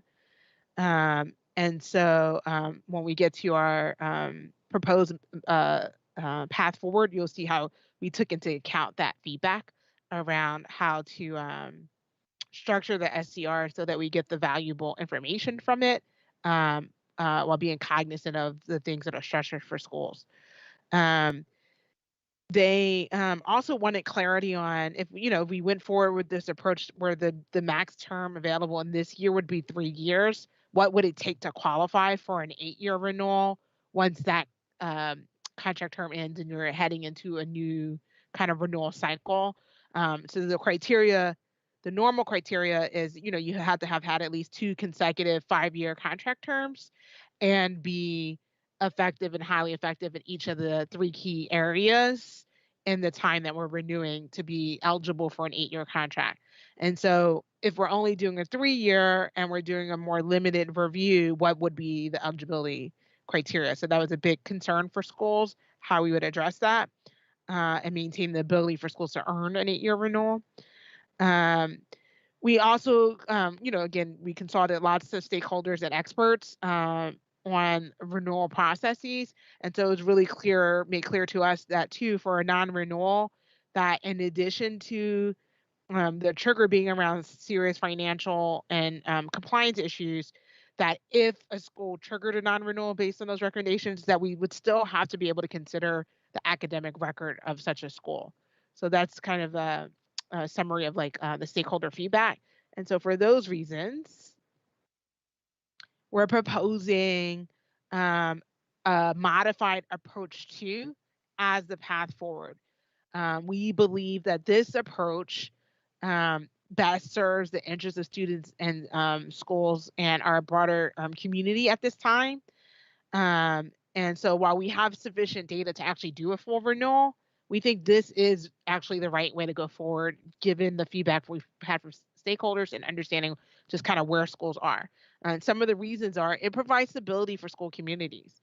The renewal process, puts on the table the possibility of schools closing, which is stressful. Preparing for it is stressful, and the worry about will my school be successful in that process for the operators, for staff, and for families is a real kind of consideration. And so approach 2 allows us, if there's serious things that schools are falling down on, to close, if that makes sense, but it limits the circumstances and takes a lot of that worry off of the table. It allows us as a district to fulfill our responsibilities around oversight as an authorizer of charter schools, but also of other operator types, and really understanding and making sure that schools are sound in terms of their practices. We can't have schools violating legal requirements. Those cause great harm to students when we see those kind of violations, nor be financially unstable, where they're not actually going to be existing as an organization. They won't be operating school. And so we don't want to, what we see nationally happen, when you don't have this kind of review, is you see schools close in the middle of the year. That's something we've never had happen in Baltimore through this process. And we want to maintain that ability to not have those things happen. It also reduces the stress of the process on community in the way that we are going to recommend moving forward. We would modify the SER, omitting some of the metrics with this proposed plan, and we would take off some of the metrics that we normally look at renewal. So we wouldn't do surveys this year, so no student, staff, or parent surveys as part of the review process for the renewal consideration this year. Suspensions, chronic absence, cohort retention, we wouldn't rate those measures this year. This, I think, balances both the extremes of just waiting and of just going forward as if we're not dealing with a lot of different things at the same time. And it would still give us as the district, the board, schools, families, and other organizations that work with our schools, a sense of how well schools are performing in certain key metrics. That's really important. I don't want to understate that. It helps us in our daily kind of monitoring and managing of schools, and it helps schools in getting prepared to be successful in the future and have a path forward and understanding where they stand in renewal. We often get requests for schools to want us to run when they're not going through a renewal kind of measures to see where they stand. So it helps with that school planning. And our proposed approach preserves the ability, we define what it would take for an 8-year renewal for schools with that long-term record of success. And Angela, as you move off that slide, I do want to clarify one statement that you made. Sure, in please, terms of the thank you. surveys. What we're saying is that we would not use survey data for this process. It does not mean that the district would not be administering those surveys. That's right. That's an important point. Yes, we are still administering surveys, and we still need all people to participate, all schools to participate in the surveys.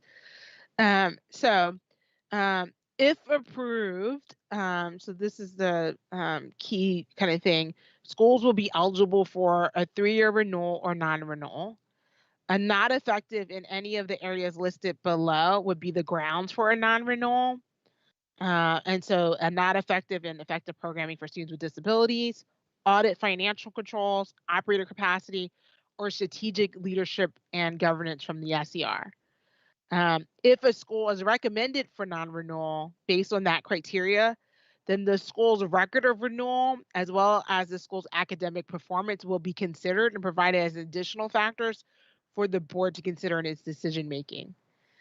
The other thing to understand is, like, for schools who are currently in a 5-year contract term now, and that earn the highest ratings in the categories that we're looking at, which could be meets expectations, effective, or highly effective, as well as in the overall academic section of the rubric, would be credited as if they earned a full renewal, and thus if would be eligible for consideration for an 8-year renewal in the future renewal process, along with like their performance at that time that we do that review.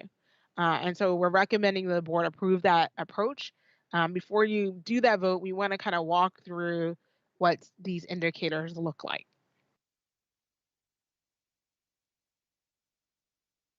So these slides just kind of show how we will display the rating information and what's considered here. So again, this is just repeating the 4 indicators that we talked about. And so schools will see in this process ratings for the measures that are in the academic section that are listed here. And so we will use those ratings towards consideration for eligibility for the 8-year renewal. For any schools that are recommended for non-renewal because they were not effective in those 4 categories that we looked at on the previous slide. I think schools should be using this to inform their planning for the next contract term. It also helps us in identifying areas where we may pointedly say to schools what they should be working on for that next contract term. And then it also provides stakeholders with a sense of efficacy, particularly in the area of school performance. For climate, we're only going to look at these 3 indicators. So highly effective instruction that comes from the SCR. Again, that's going to be an edited SCR, so it's going to be select key actions and not all of the things that we look at. Same thing for talented people and vision engagement. Again, it will inform school planning and kind of help us in terms of that monitoring of schools and schools understanding and the community understanding the efficacy of their approaches at this time.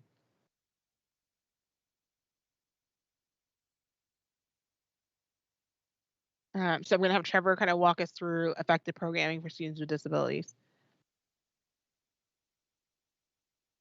So the effective programming for students with disabilities evaluates whether the school has demonstrated a strong trajectory of growth, is aware of its data and responsibilities to students with disabilities, and does not have any gaps or has decreased gaps in the data.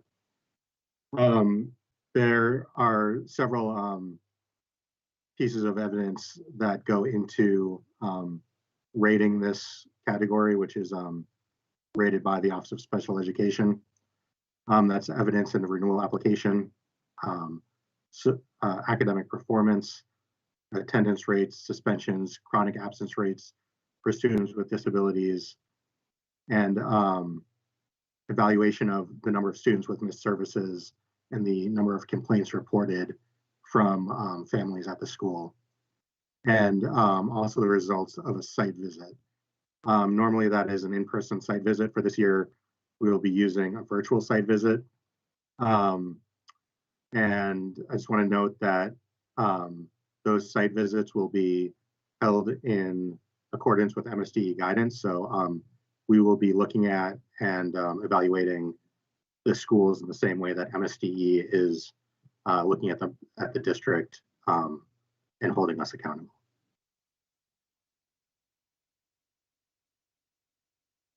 And so the other things that that lead to the consideration again are the audit. So that's looking at the performance over time, the strategic leadership and governance from the SER. So that one will be a domain, will include all the key actions and be consistent with prior years, with the only changes maybe being slight changes in terms of how you submit materials in a virtual environment. Operator capacity, again, we'll continue to look at how schools are meeting their requirements under the contract and state and federal guidelines, as well as grant and financial management and all of those pieces. So those will continue to be looked at.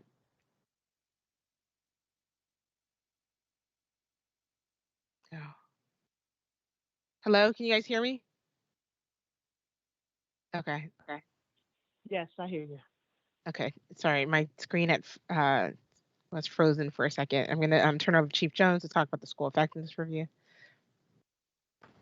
So with the school effectiveness review, this was one of the areas that the feedback really highlighted that we wanted to do some work on to try to make this manageable in light of not only the COVID situation, but specifically the fact that schools are also in the process of trying to bring back more students in person right through here. So, so the things that we have considered are, number one, while we want to still consider the same three components, focus groups, observations, and document review, we want to modify them so that it's less burdensome on schools.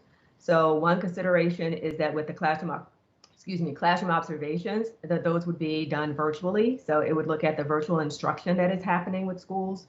And one of the things that we have noted is that SchoolWorks, who has been a resource for us in prior years when we originally developed our school effectiveness review protocol and evolved it over time, they are available for us as a resource to help us work through what that actually looks like. And they actually have experience in conducting virtual site visits, and they were doing this even before COVID.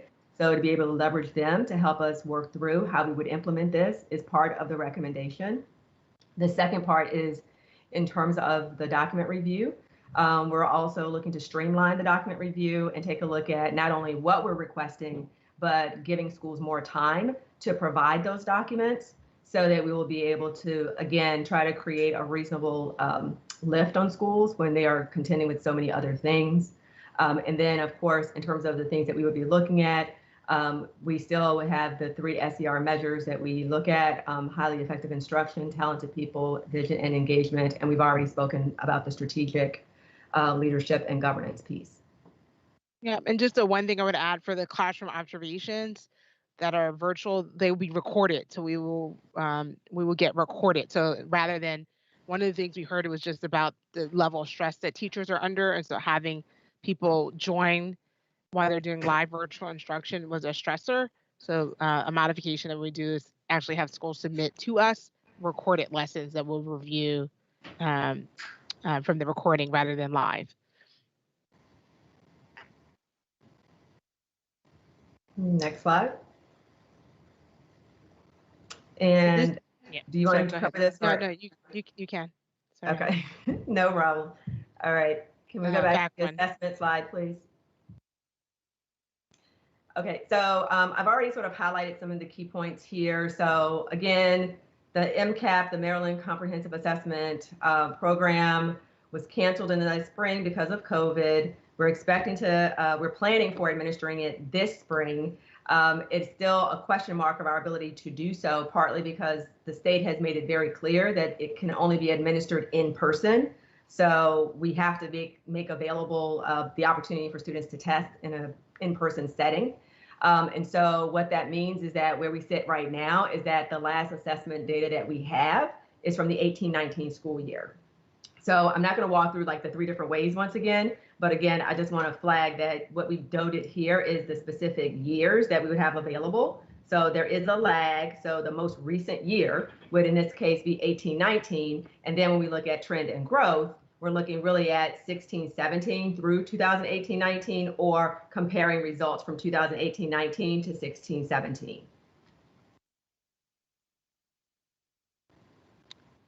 For fidelity charter and overall application, it's going to be largely the same. We did a little cleanup just to make sure the language was clear. It looks at 3 components: mission and vision, response to challenges, and enrollment and demand. This is, really considering what the schools write in their application.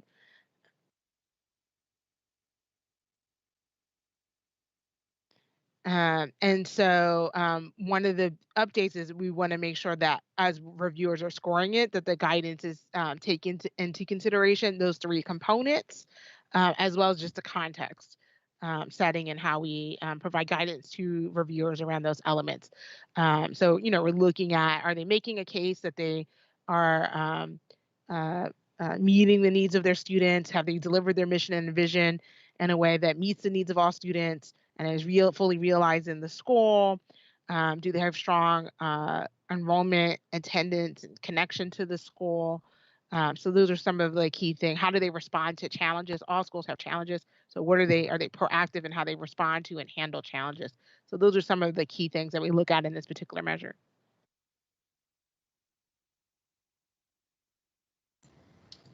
So I'll take this one. So also in looking at college and career readiness, so we wanted to call out there are 3 sort of key areas that we look at: participation, success, and then college enrollment.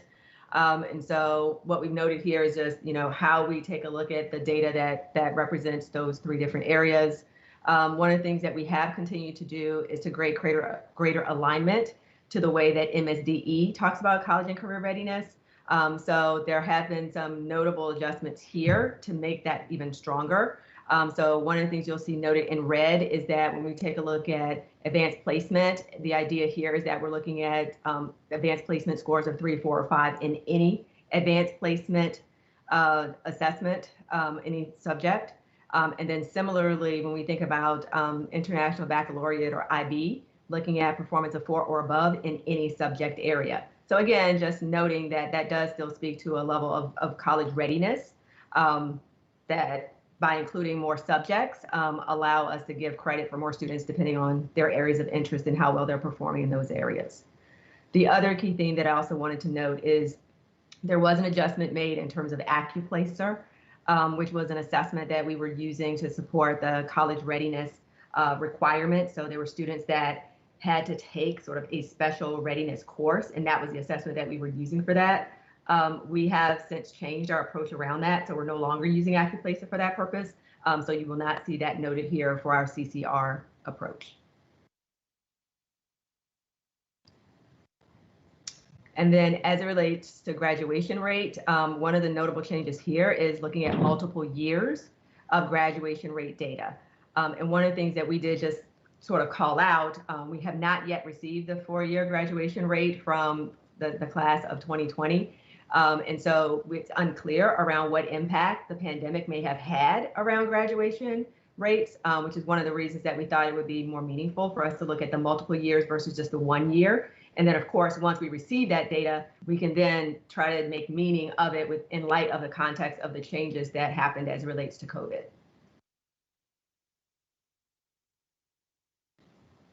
So for effective programming for all racial ethnic groups, so this is a newer measure, it used to be part of the fidelity to charter measure, and so we separated it out. So this measure will remain the same. So, we're looking at how schools are dealing with any achievement gaps and that they have a myriad of approaches that they're using to address that's based in research. And so, are they making sure all students are getting access to rigorous questions and coursework? Is it all on grade level? How they're attending to students who are having challenges with certain in certain areas. Are they paying? Have they adopted a policy around equity? Have they done work as a school community and understanding implicit bias? How is that informing how they look at student data and interrogate their own actions around that? Are they choosing materials that reflect their student population, both in content and the authors? So it's just a mix of things that come out of the research that we look to see that schools are using. And so the only key kind of update here is that we're making sure that the threshold, so this measure is only considered for schools that have enough diversity in the different groups in order to be considered. So this threshold is now going to be aligned to updates the state has made around cutoffs for identifying students. So we're making it consistent with that, those kind of thresholds. So that's kind of the key thing. So 10% of student population or fewer than a set number of students in a grade band. So that's a big, that's the change there. The other thing that we're doing, because the academic measures come into play for eligibility for 8-year and are part of consideration for any school that is triggered for non-renewal. We wanted to make sure that the weights were cognizant of that lag data that we talked about. And so we've adjusted down. You can see the table at the bottom shows what the weights were last year. And so the table at the top is showing what we're the approach that we would move forward with and how we've adjusted the weight. So you can see we've reduced the weight for absolute and trend. Growth has always been a way where we put more. So we've maintained that because there's a level of rigor to that data because it's a multi-year data and it really goes at the individual level to look at students. And then we've increased the weight a little bit in the fidelity to charter measure that's really considering like the school's application and the evidence that they provide in this process. So giving greater weight to that evidence and to that review. So that's how we're handling the academic section.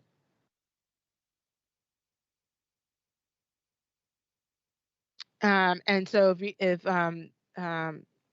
so in terms of like the process, assuming the board approves the approach that we selected, we would begin orienting schools on the process starting next month. Between March and May is when SER and OSC site visits would begin. Renewal applications would be due in the same timeline that they're always. So September is usually the first Thursday of that month. And then the review would happen between September and October. November is when we would present it to the board, and then the board would vote in January. So following the kind of normal timeline. And so now I'm asking the board to approve this modified approach to, which means you would be waiving anything that's contrary to this that's in the board policy. If you approve this modified approach to where schools will be eligible for a 3-year renewal or non-renewal, and that are not effective in any of these categories and effective programming for students with disabilities or audit financial controls or operator capacity or strategic leadership for governance is sufficient for us to consider a school for non-renewal.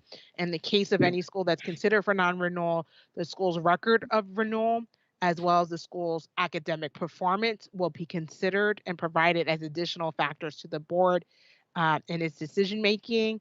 Additionally, schools who are successful in each of those measures receiving the highest ratings of meets expectations, effective or highly effective, as well as in the overall academic section, who are also in a 5-year renewal and are successful in the review at that time would be eligible for an 8-year renewal.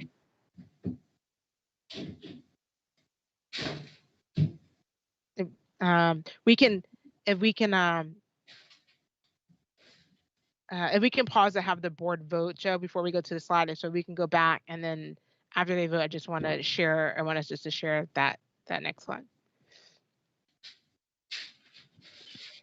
Thank you, Angela. I'm going to ask my fellow commissioners, does anyone have any questions before we vote on this? I do. And Christian, help me with hands because I don't see everybody. Madam Chair, Commissioner James has a question. She has her hand raised. Okay.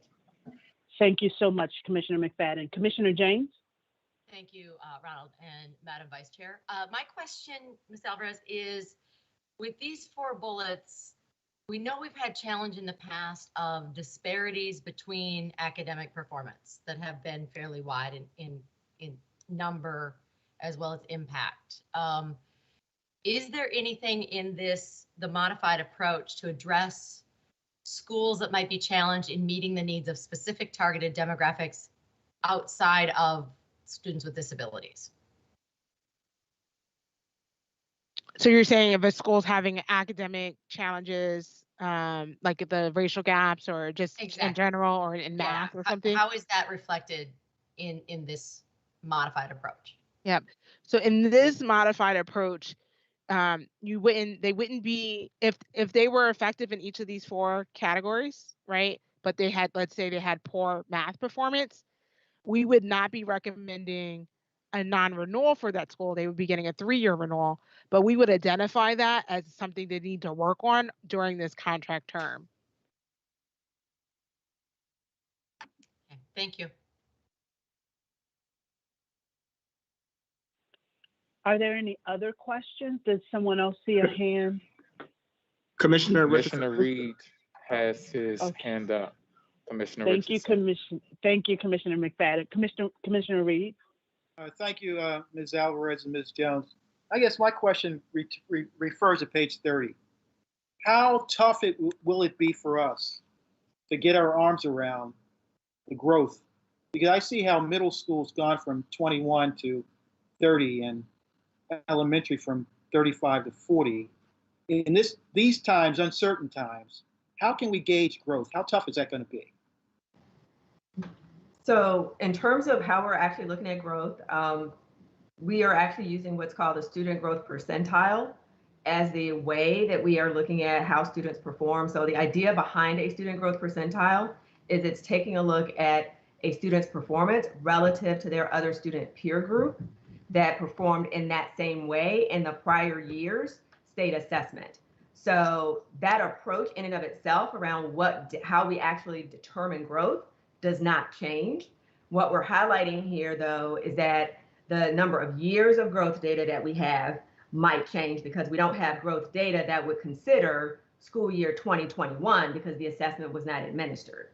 So that is inherent to like this whole approach, is that we continue to use the student growth percentile, and we would only be able to use it for the years for which we have data available. Thank you. You're welcome. Yeah, I think that's the other thing. I'm glad that Teresa said that because it just triggered something else I want to add in response to Commissioner James's question. So like a school who,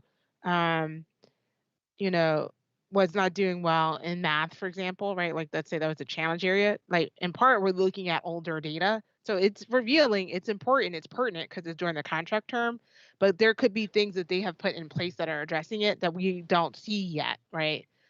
So some of that is also looking at the evidence. And so that's where the approach would be more around making sure there's a pointed plan to continue to improve so that when they are up for renewal in 3 years, we see that improvement.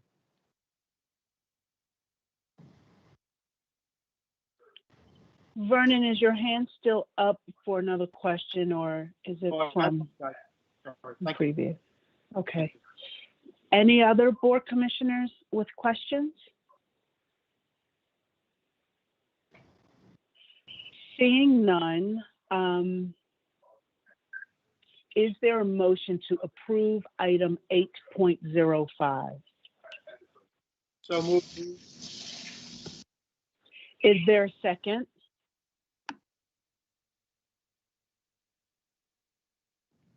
Second, Robert. Thank you, Commissioners Reed and Roberts. All in favor? Commissioner Bondima? Yes. Commissioner Brooks? Yes. Commissioner Frank? Yes. Commissioner James? Yes. Commissioner McFadden? Yes. Commissioner Reed? Yes. Commissioner Roberts? Yes. And I'm also in favor. So that is 8 in favor and 1 absent. So we're at the point of our agenda where we are going to do information and discussion, item 9.01. I want to though go back. I'm sorry. I'm sorry, Commissioner Richardson, sorry. I wanted to have you guys vote on that so that it was clear.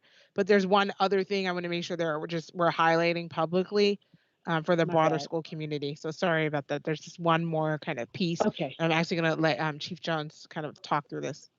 Yes. So Okay. again, I'm sorry. I'll just make it brief. We just wanted to remind everyone that even though we're not using survey data for this process based on the vote that was just taken, we still need people to administer and take seriously the surveys that are administered. And so we just called out here, as we noted earlier, that there are the MSDE surveys and then there are the city school surveys. And we just wanted to make sure people continue to pay attention to those and take them seriously. And I will say we should know more here soon around our ability to conduct the MSDE survey, but we are fully committed as a district to implementing our parent survey. So that is definitely a go. And that would be using the new instrument that we're in the process of finalizing at this time. Yeah, and so just to be super clear, it's a possibility if you're up for renewal 3 years from now that we would use this data from this year. So we haven't made a decision about what we do from the data that happened during this year. And so that's why it's important that people like fully participate. We'll again engage the school community just like we do every year around, what data should be included and not. But it's just important that people fully participate because it's possible that we would want to use this data in the future. And that now we are concluded, and I thank you guys so much. I want to thank you also, Angela, for such a thorough presentation. Yeah, thank you and your team. We had to skip a presentation that I want to go back to, so I want us now to hear a follow-up from the previous August presentation on how City Schools is supporting LGBTQ+ students and other stakeholders. Thank you, Commissioner Richardson. I'm Josh Sivan. I'm the Chief Legal Officer for City Schools, and I'm here with Jane Ehrenfeld, who's our Director of Fair Practices. We're going to present today, but I think that what's important, and you see noted, is that we are very much doing this as our team with our Office of Equity. And I believe Dr. Durant and Chidamawe Mwanda are here as well for questions, and it's a broader team as well, as you'll see, of across the organization working on this work. So just as Commissioner Richardson mentioned, this is a follow-up on the work we did in August, the presentation of the board in August, focused on the next slide, Jane, where we laid out a number of work streams in our work to support LGBTQ students, employees, and other stakeholders. We want an update on where we have come in that work since in the past 6 months, as well as the planning that we're engaged with and that's underway for the future. And also as an important reminder that this initiative, this work aligns with the board's groundbreaking efforts on policy ADA, our equity policy, as well as policy JBB around sex-based discrimination. So I will turn it over here to get into the details to Jane Ehrenfeld. Thank you, Chief Sivan. Good evening, everyone. So the first thing that we want to highlight as an accomplishment, as promised, is a cross-functional team of district office, school-based staff, and external stakeholders to focus on the work streams that we'll be talking about in a minute. We have had 2 meetings already of this cross-functional team, and some important work has already been accomplished, including Dr. Durant leading some discussion of the CCAR agreements and talking about courageous conversations, making sure we have the right folks in the room, making sure that we have the right mission and vision statement, which we'll talk about in a minute, and looking at a support protocol that we will also talk about. We'll be holding 3 to 4 additional meetings in the coming year. So just going to pause here for a moment. These are the current members of the team, and we are still looking for additional student members and any other stakeholders who we might have missed, but we've been talking a lot about how to make sure that we're really kind of covering all bases and have all the voices in the room that we need.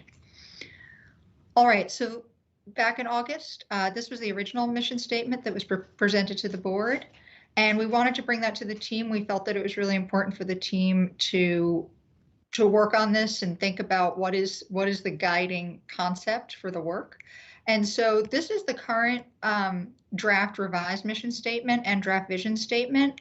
However, I will note it's still in draft form. We talked about it again yesterday in our meeting, and we do believe that there are a few more updates we'd like to make. So we're hoping to get you our next update, our final mission statement.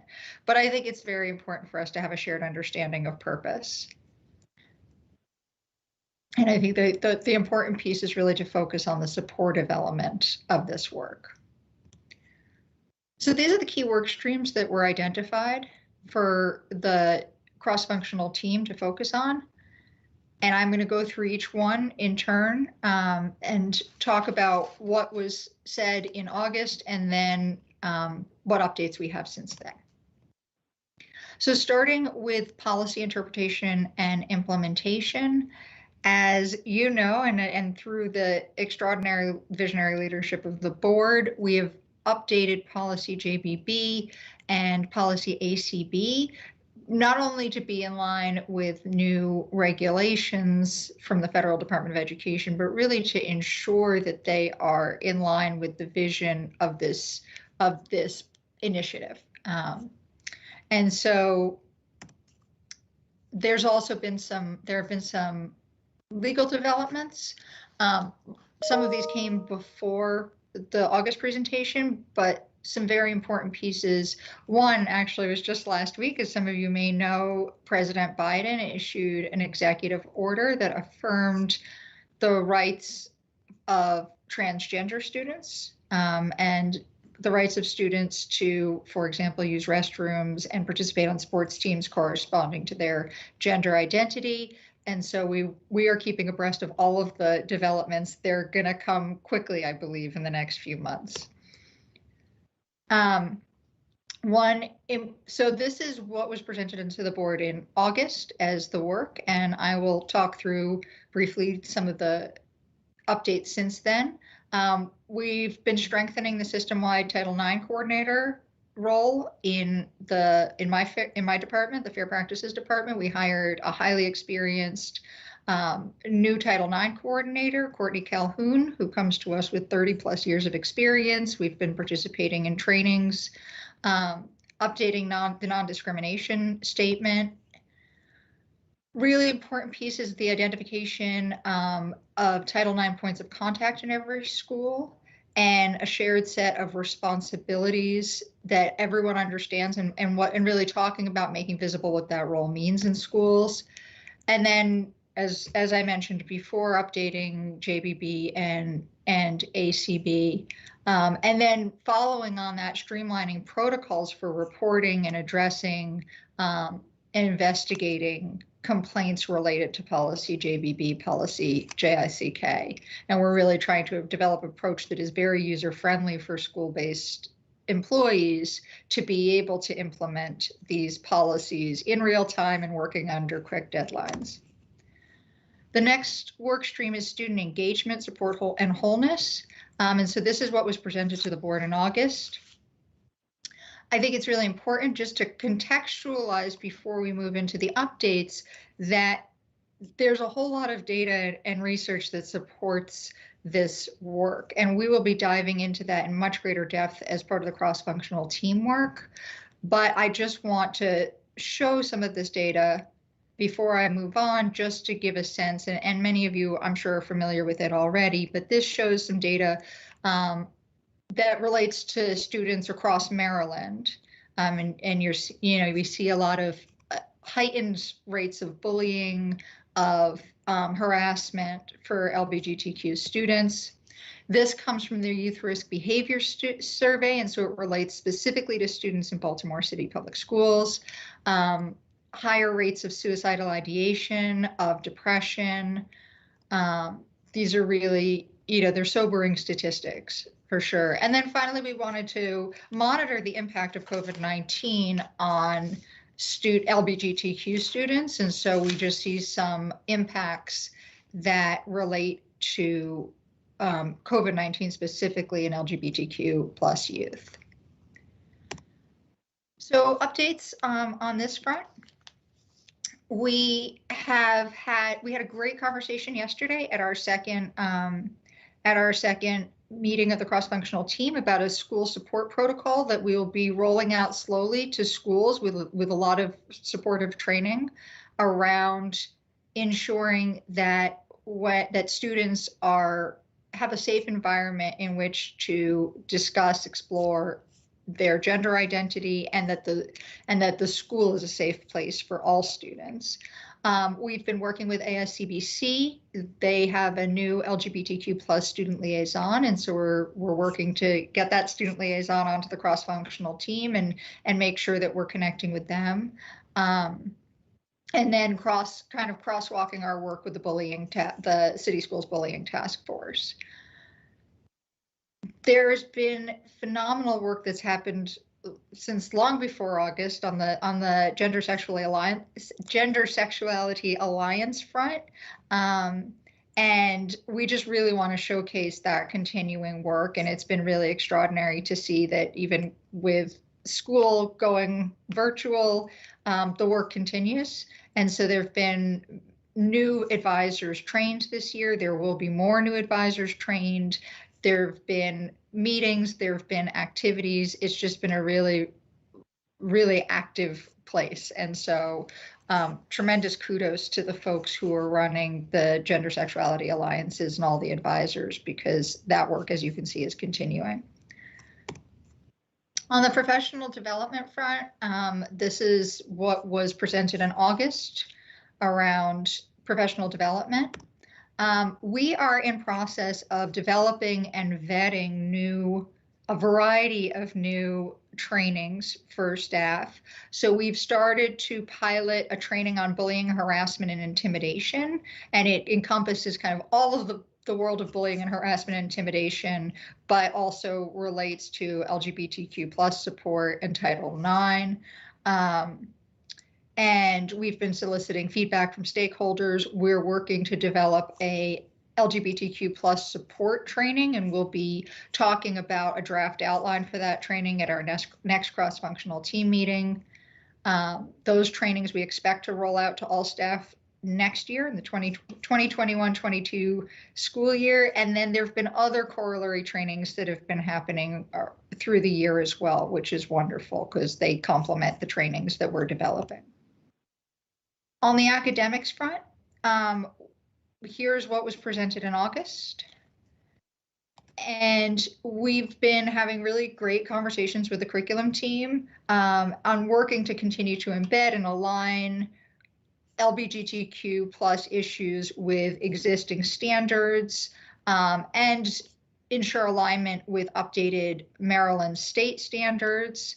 I want to spotlight the health curriculum. So there's not only just the legislative requirements, we have a really robust partnership with Advocates for Youth.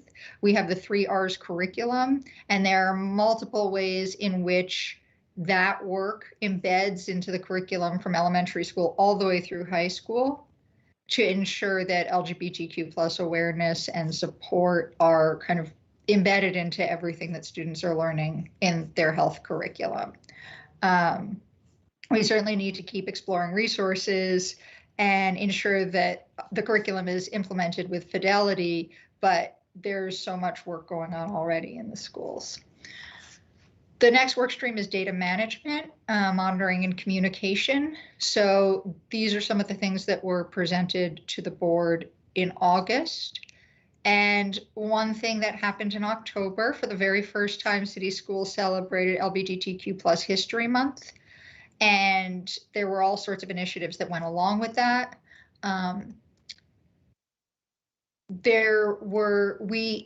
We issued in September COVID-19 pandemic guidance related to virtual learning platforms to ensure that students' preferred names could be displayed on their virtual learning platforms. It was rolled out to the whole city school system.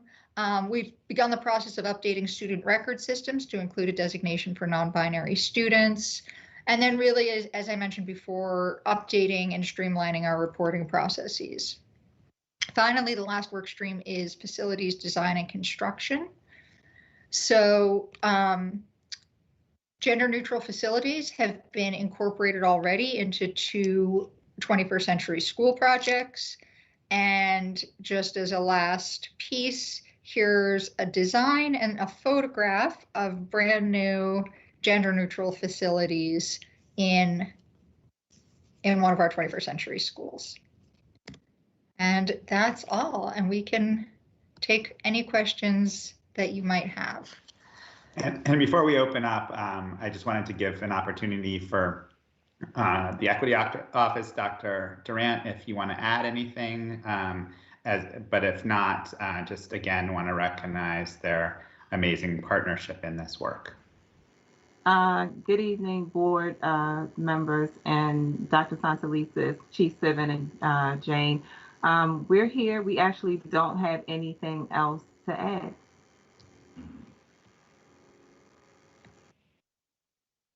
So thanks, and we're excited to continue this work and to continue providing updates as we go forward.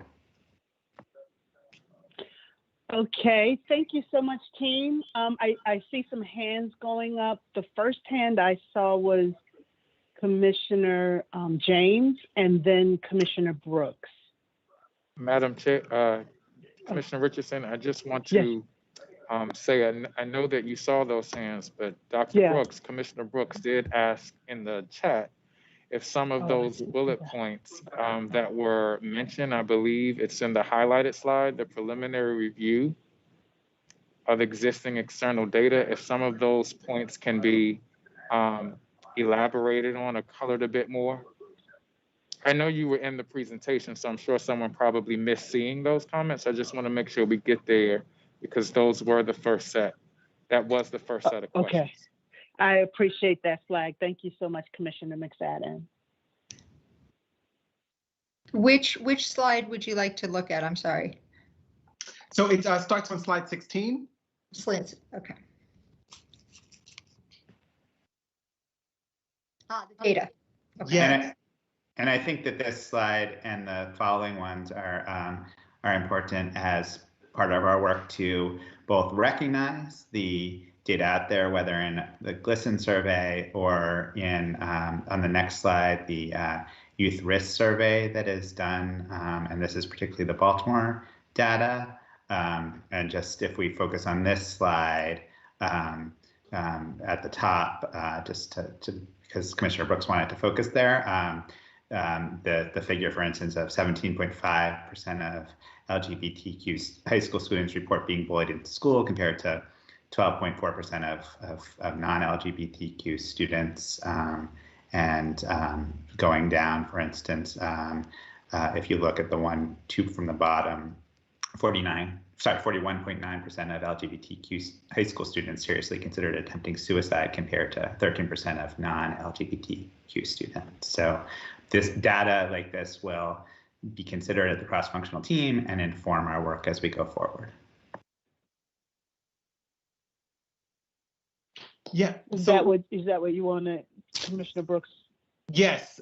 So I just wanted to really just put emphasis there because I just want to know this is actually a particularly significant moment for the district. I think this is the first time, or at least that I'm aware of, that the district has actually highlighted that we have LGBT students in our district and we have data on it. And so that the Youth Risk Behavior Survey is administered through the federal government. And for many, many years, they've been collecting this data. And so I just wanted to sort of bring it to their attention because I think sometimes it becomes really important to contextualize that our work around LGBTQ, and particularly my interest in LGBTQ advocacy, is really tied to the fact that it's hard to do well academically when you're being bullied, the target of harassment, and not having full support services within your school system, and then the other host of mental health issues and challenges that can arise. And so I just wanted to just kind of acknowledge this and lift this up as significant,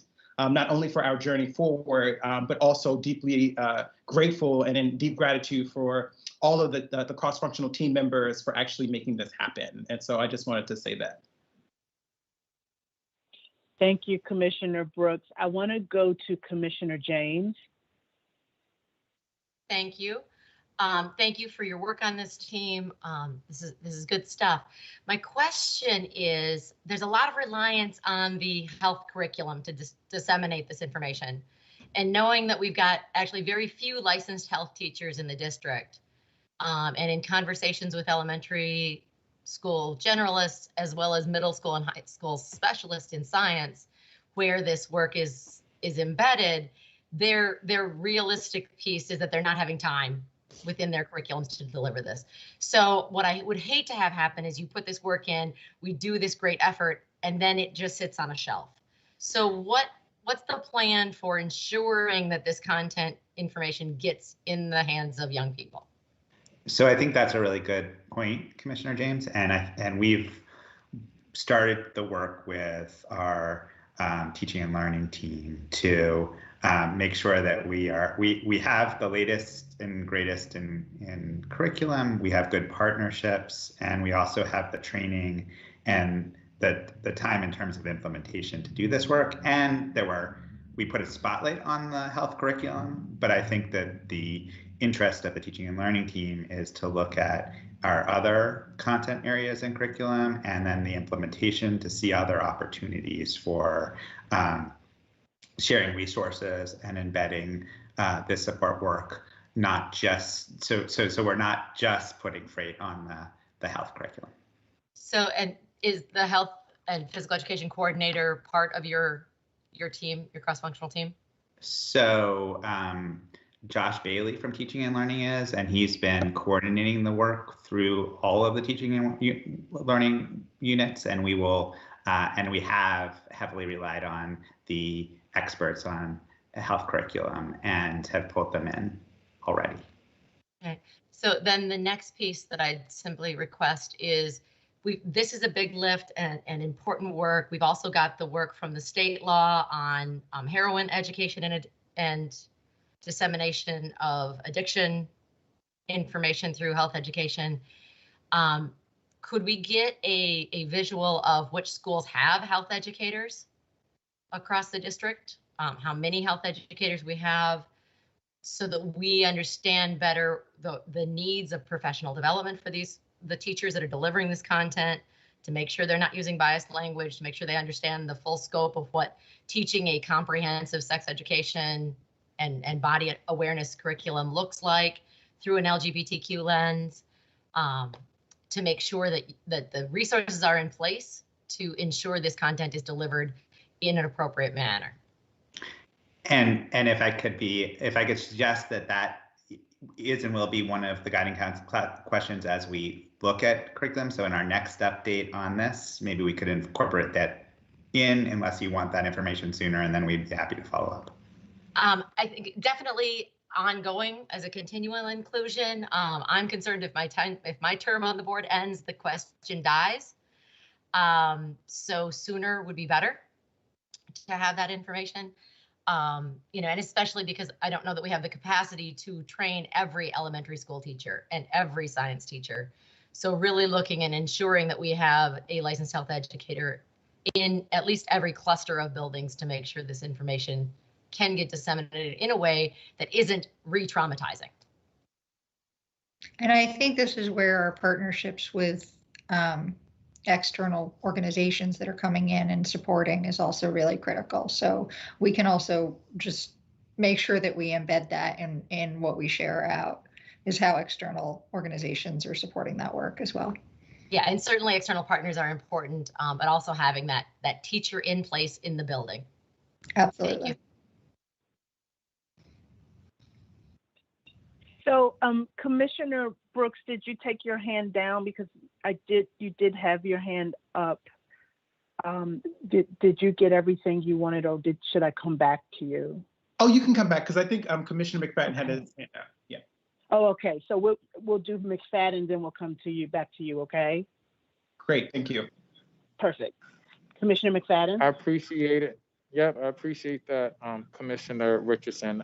In response to that, just to follow up with Dr. James's comments, I would like Christian, Mr. Gann, if we could work with the Teaching and Learning Office to have a update with the Teaching and Learning Committee.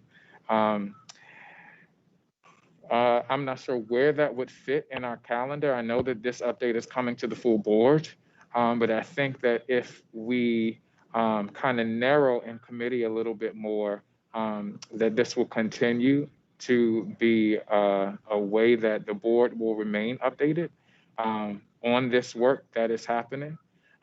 So that is my ask right now, for us to schedule some time for this to come back to Teaching and Learning Committee so that we can have a more robust conversation about this, but also about plans, where we're going and where we're moving. You captured that, Christian? Yes. Okay. Commissioner Brooks? Yeah, and I just wanted to say that I know that having some conversation, so building on both what Commissioner James mentioned around sort of, I know that compliance is really important for us, and for me specifically, in terms of making sure that, or rather ensuring that we're capturing the right and appropriate information, and make sure that our plans to integrate these pieces sort of happen and they happen effectively. And so so I think that's a conversation that I would love to continue to have. And I met with Chief Sivan, and that was definitely on his radar. And so I'm really confident that we will sort of have a plan in place to begin to capture the effectiveness and the fidelity of this work moving forward. So that's really exciting to me. And to really also join Commissioner McFadden in terms of sort of integrating this at multiple different points into different work streams. I am in complete agreement and alignment with that. And I guess the only thing that I also wanted to say is I think some of our work, again, as we found this this presentation to focus a lot on the health component of this.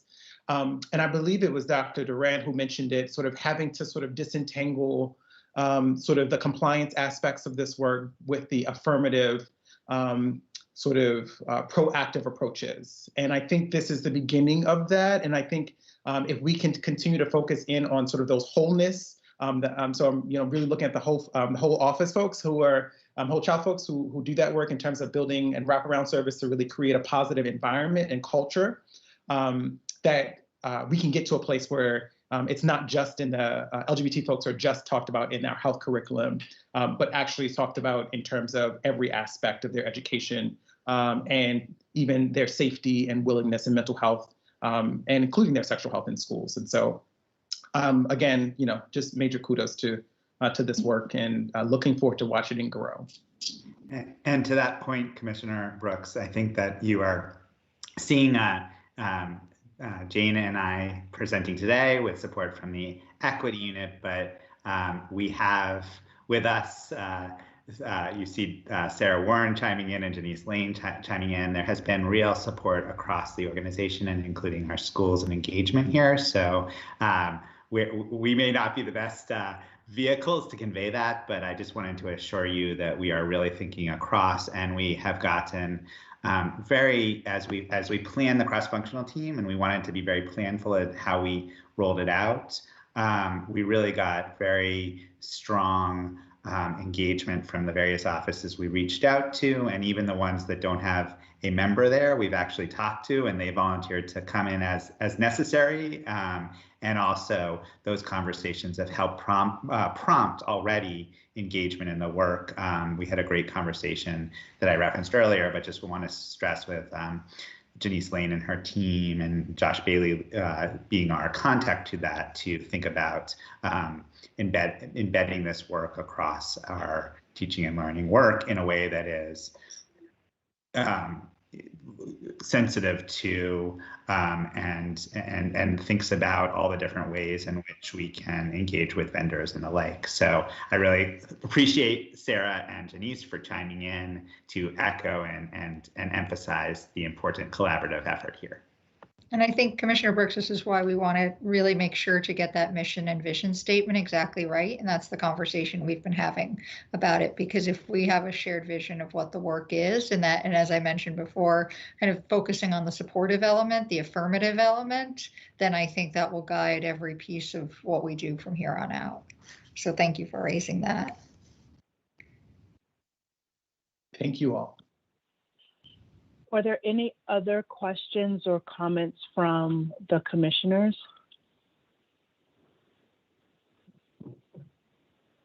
So hearing none, we have a second presentation. We will now hear the first reader presentation from the Office of Human Capital on Policy GBEBB, Staff Conduct with Students.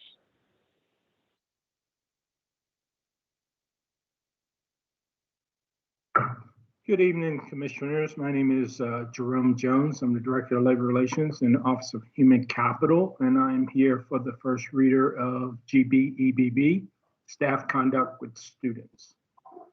This policy was originally enacted in 2011. It combined a number of previous board rules, and so we're back to update this policy, affirming the need to maintain professional, ethical, and respectful relationships between city school students, and that our staff act as role models for students at all times. Today, we're proposing revisions to both GBEBB, the policy, and the accompanying regulations. Since the enactment of the original policy, there have been some additions in the law, legal requirements that we had to update it for. And we were very purposeful in incorporating mental and emotional well-being of students when we talk about appropriate conduct in interaction with students. We also emphasize the applicability of electronic interactions, since that has skyrocketed with our pandemic and the interactions we're doing electronically with our students. We've been very explicit about the types of improper behavior the policy addresses, and we want to clarify the responsibilities for investigation into staff misconduct. Again, the purpose of the policy is to reaffirm the board's commitment to safety and the physical and mental and emotional well-being of students, and set forth standards that require staff to engage appropriately using all electronic interaction with students, including all of the messaging apps, text apps, and other electronic communications. Okay, in the policy updating, we more clearly define the list of interactions that you see here, specifically talking about mental injury, which didn't exist before. And the other one I'd like to call out here that we did not have before was grooming. And we want to talk about that from staff grooming students, as well as staff grooming parents to get to students. Next slide. The policy standards, again, it sets forth expectations for employees to build positive relationships with students. It prohibits sexual misconduct or any other type of improper fraternization of behavior between staff and students. And it additionally, it directs staff not to entertain students socially, socially interact with students, or spend excessive amounts of time with students in a manner that could reasonably create the impression of improper behavior.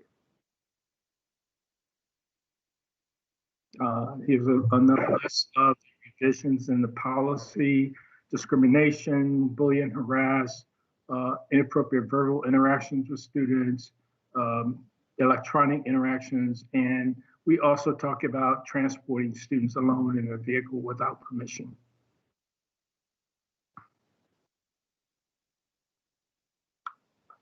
It directs the CEO, another piece we have added in here, directs the CEO to designate, produce, and regularly update an employee code of conduct to outline appropriate boundaries between staff and students. Requires staff training regarding prevention, identification, and reporting of sexual misconduct. And also the policy continues to require an annual report to the board regarding the status and disposition of all cases of allegations of violations of this policy. The regulation talks about addresses communication and training related to the policy, screening of prospective staff, the duty and process for reporting violations of the policy, investigation and procedures, resolution of complaints, and a prohibition on recommendations for future employment when sexual misconduct is suspected or alleged. The other thing we've added here is under this regulation, we have what's called a discipline committee that would be made up of Chief Human Capital Officer, Chief of Schools, someone from academics, and the Chief Legal Counsel as an advisor that we would present quarterly the trends, the data on substantiated misconduct cases, looking at any demographic trends to ensure that the disciplinary recommendations are consistently applied from an equity standpoint. And also the committee would also review the yearly compliance report that is prior to the submission to the board. Some of the stakeholders with the Office of Human Capital, legal office has been a big contributor in updating the policy. We've reached out to schools office last week, presented to PCAP and looking for feedback from them. We're going to reach out to the Associated Student Congress of Baltimore City, and all of our bargaining units have received a copy of the policy and accompanying regulation for feedback from them on this policy, because it has the potential to impact every employee of city schools at some time if there are allegations or if they see inappropriate behavior by any of our students, by any of our staff. And that is the presentation. We look forward to any feedback to myself, so that when we come back for second reader, we will update any feedback from the partners we've reached out to in updating the policy and accompanying regulations. Are there any questions? Any questions from the board commissioners?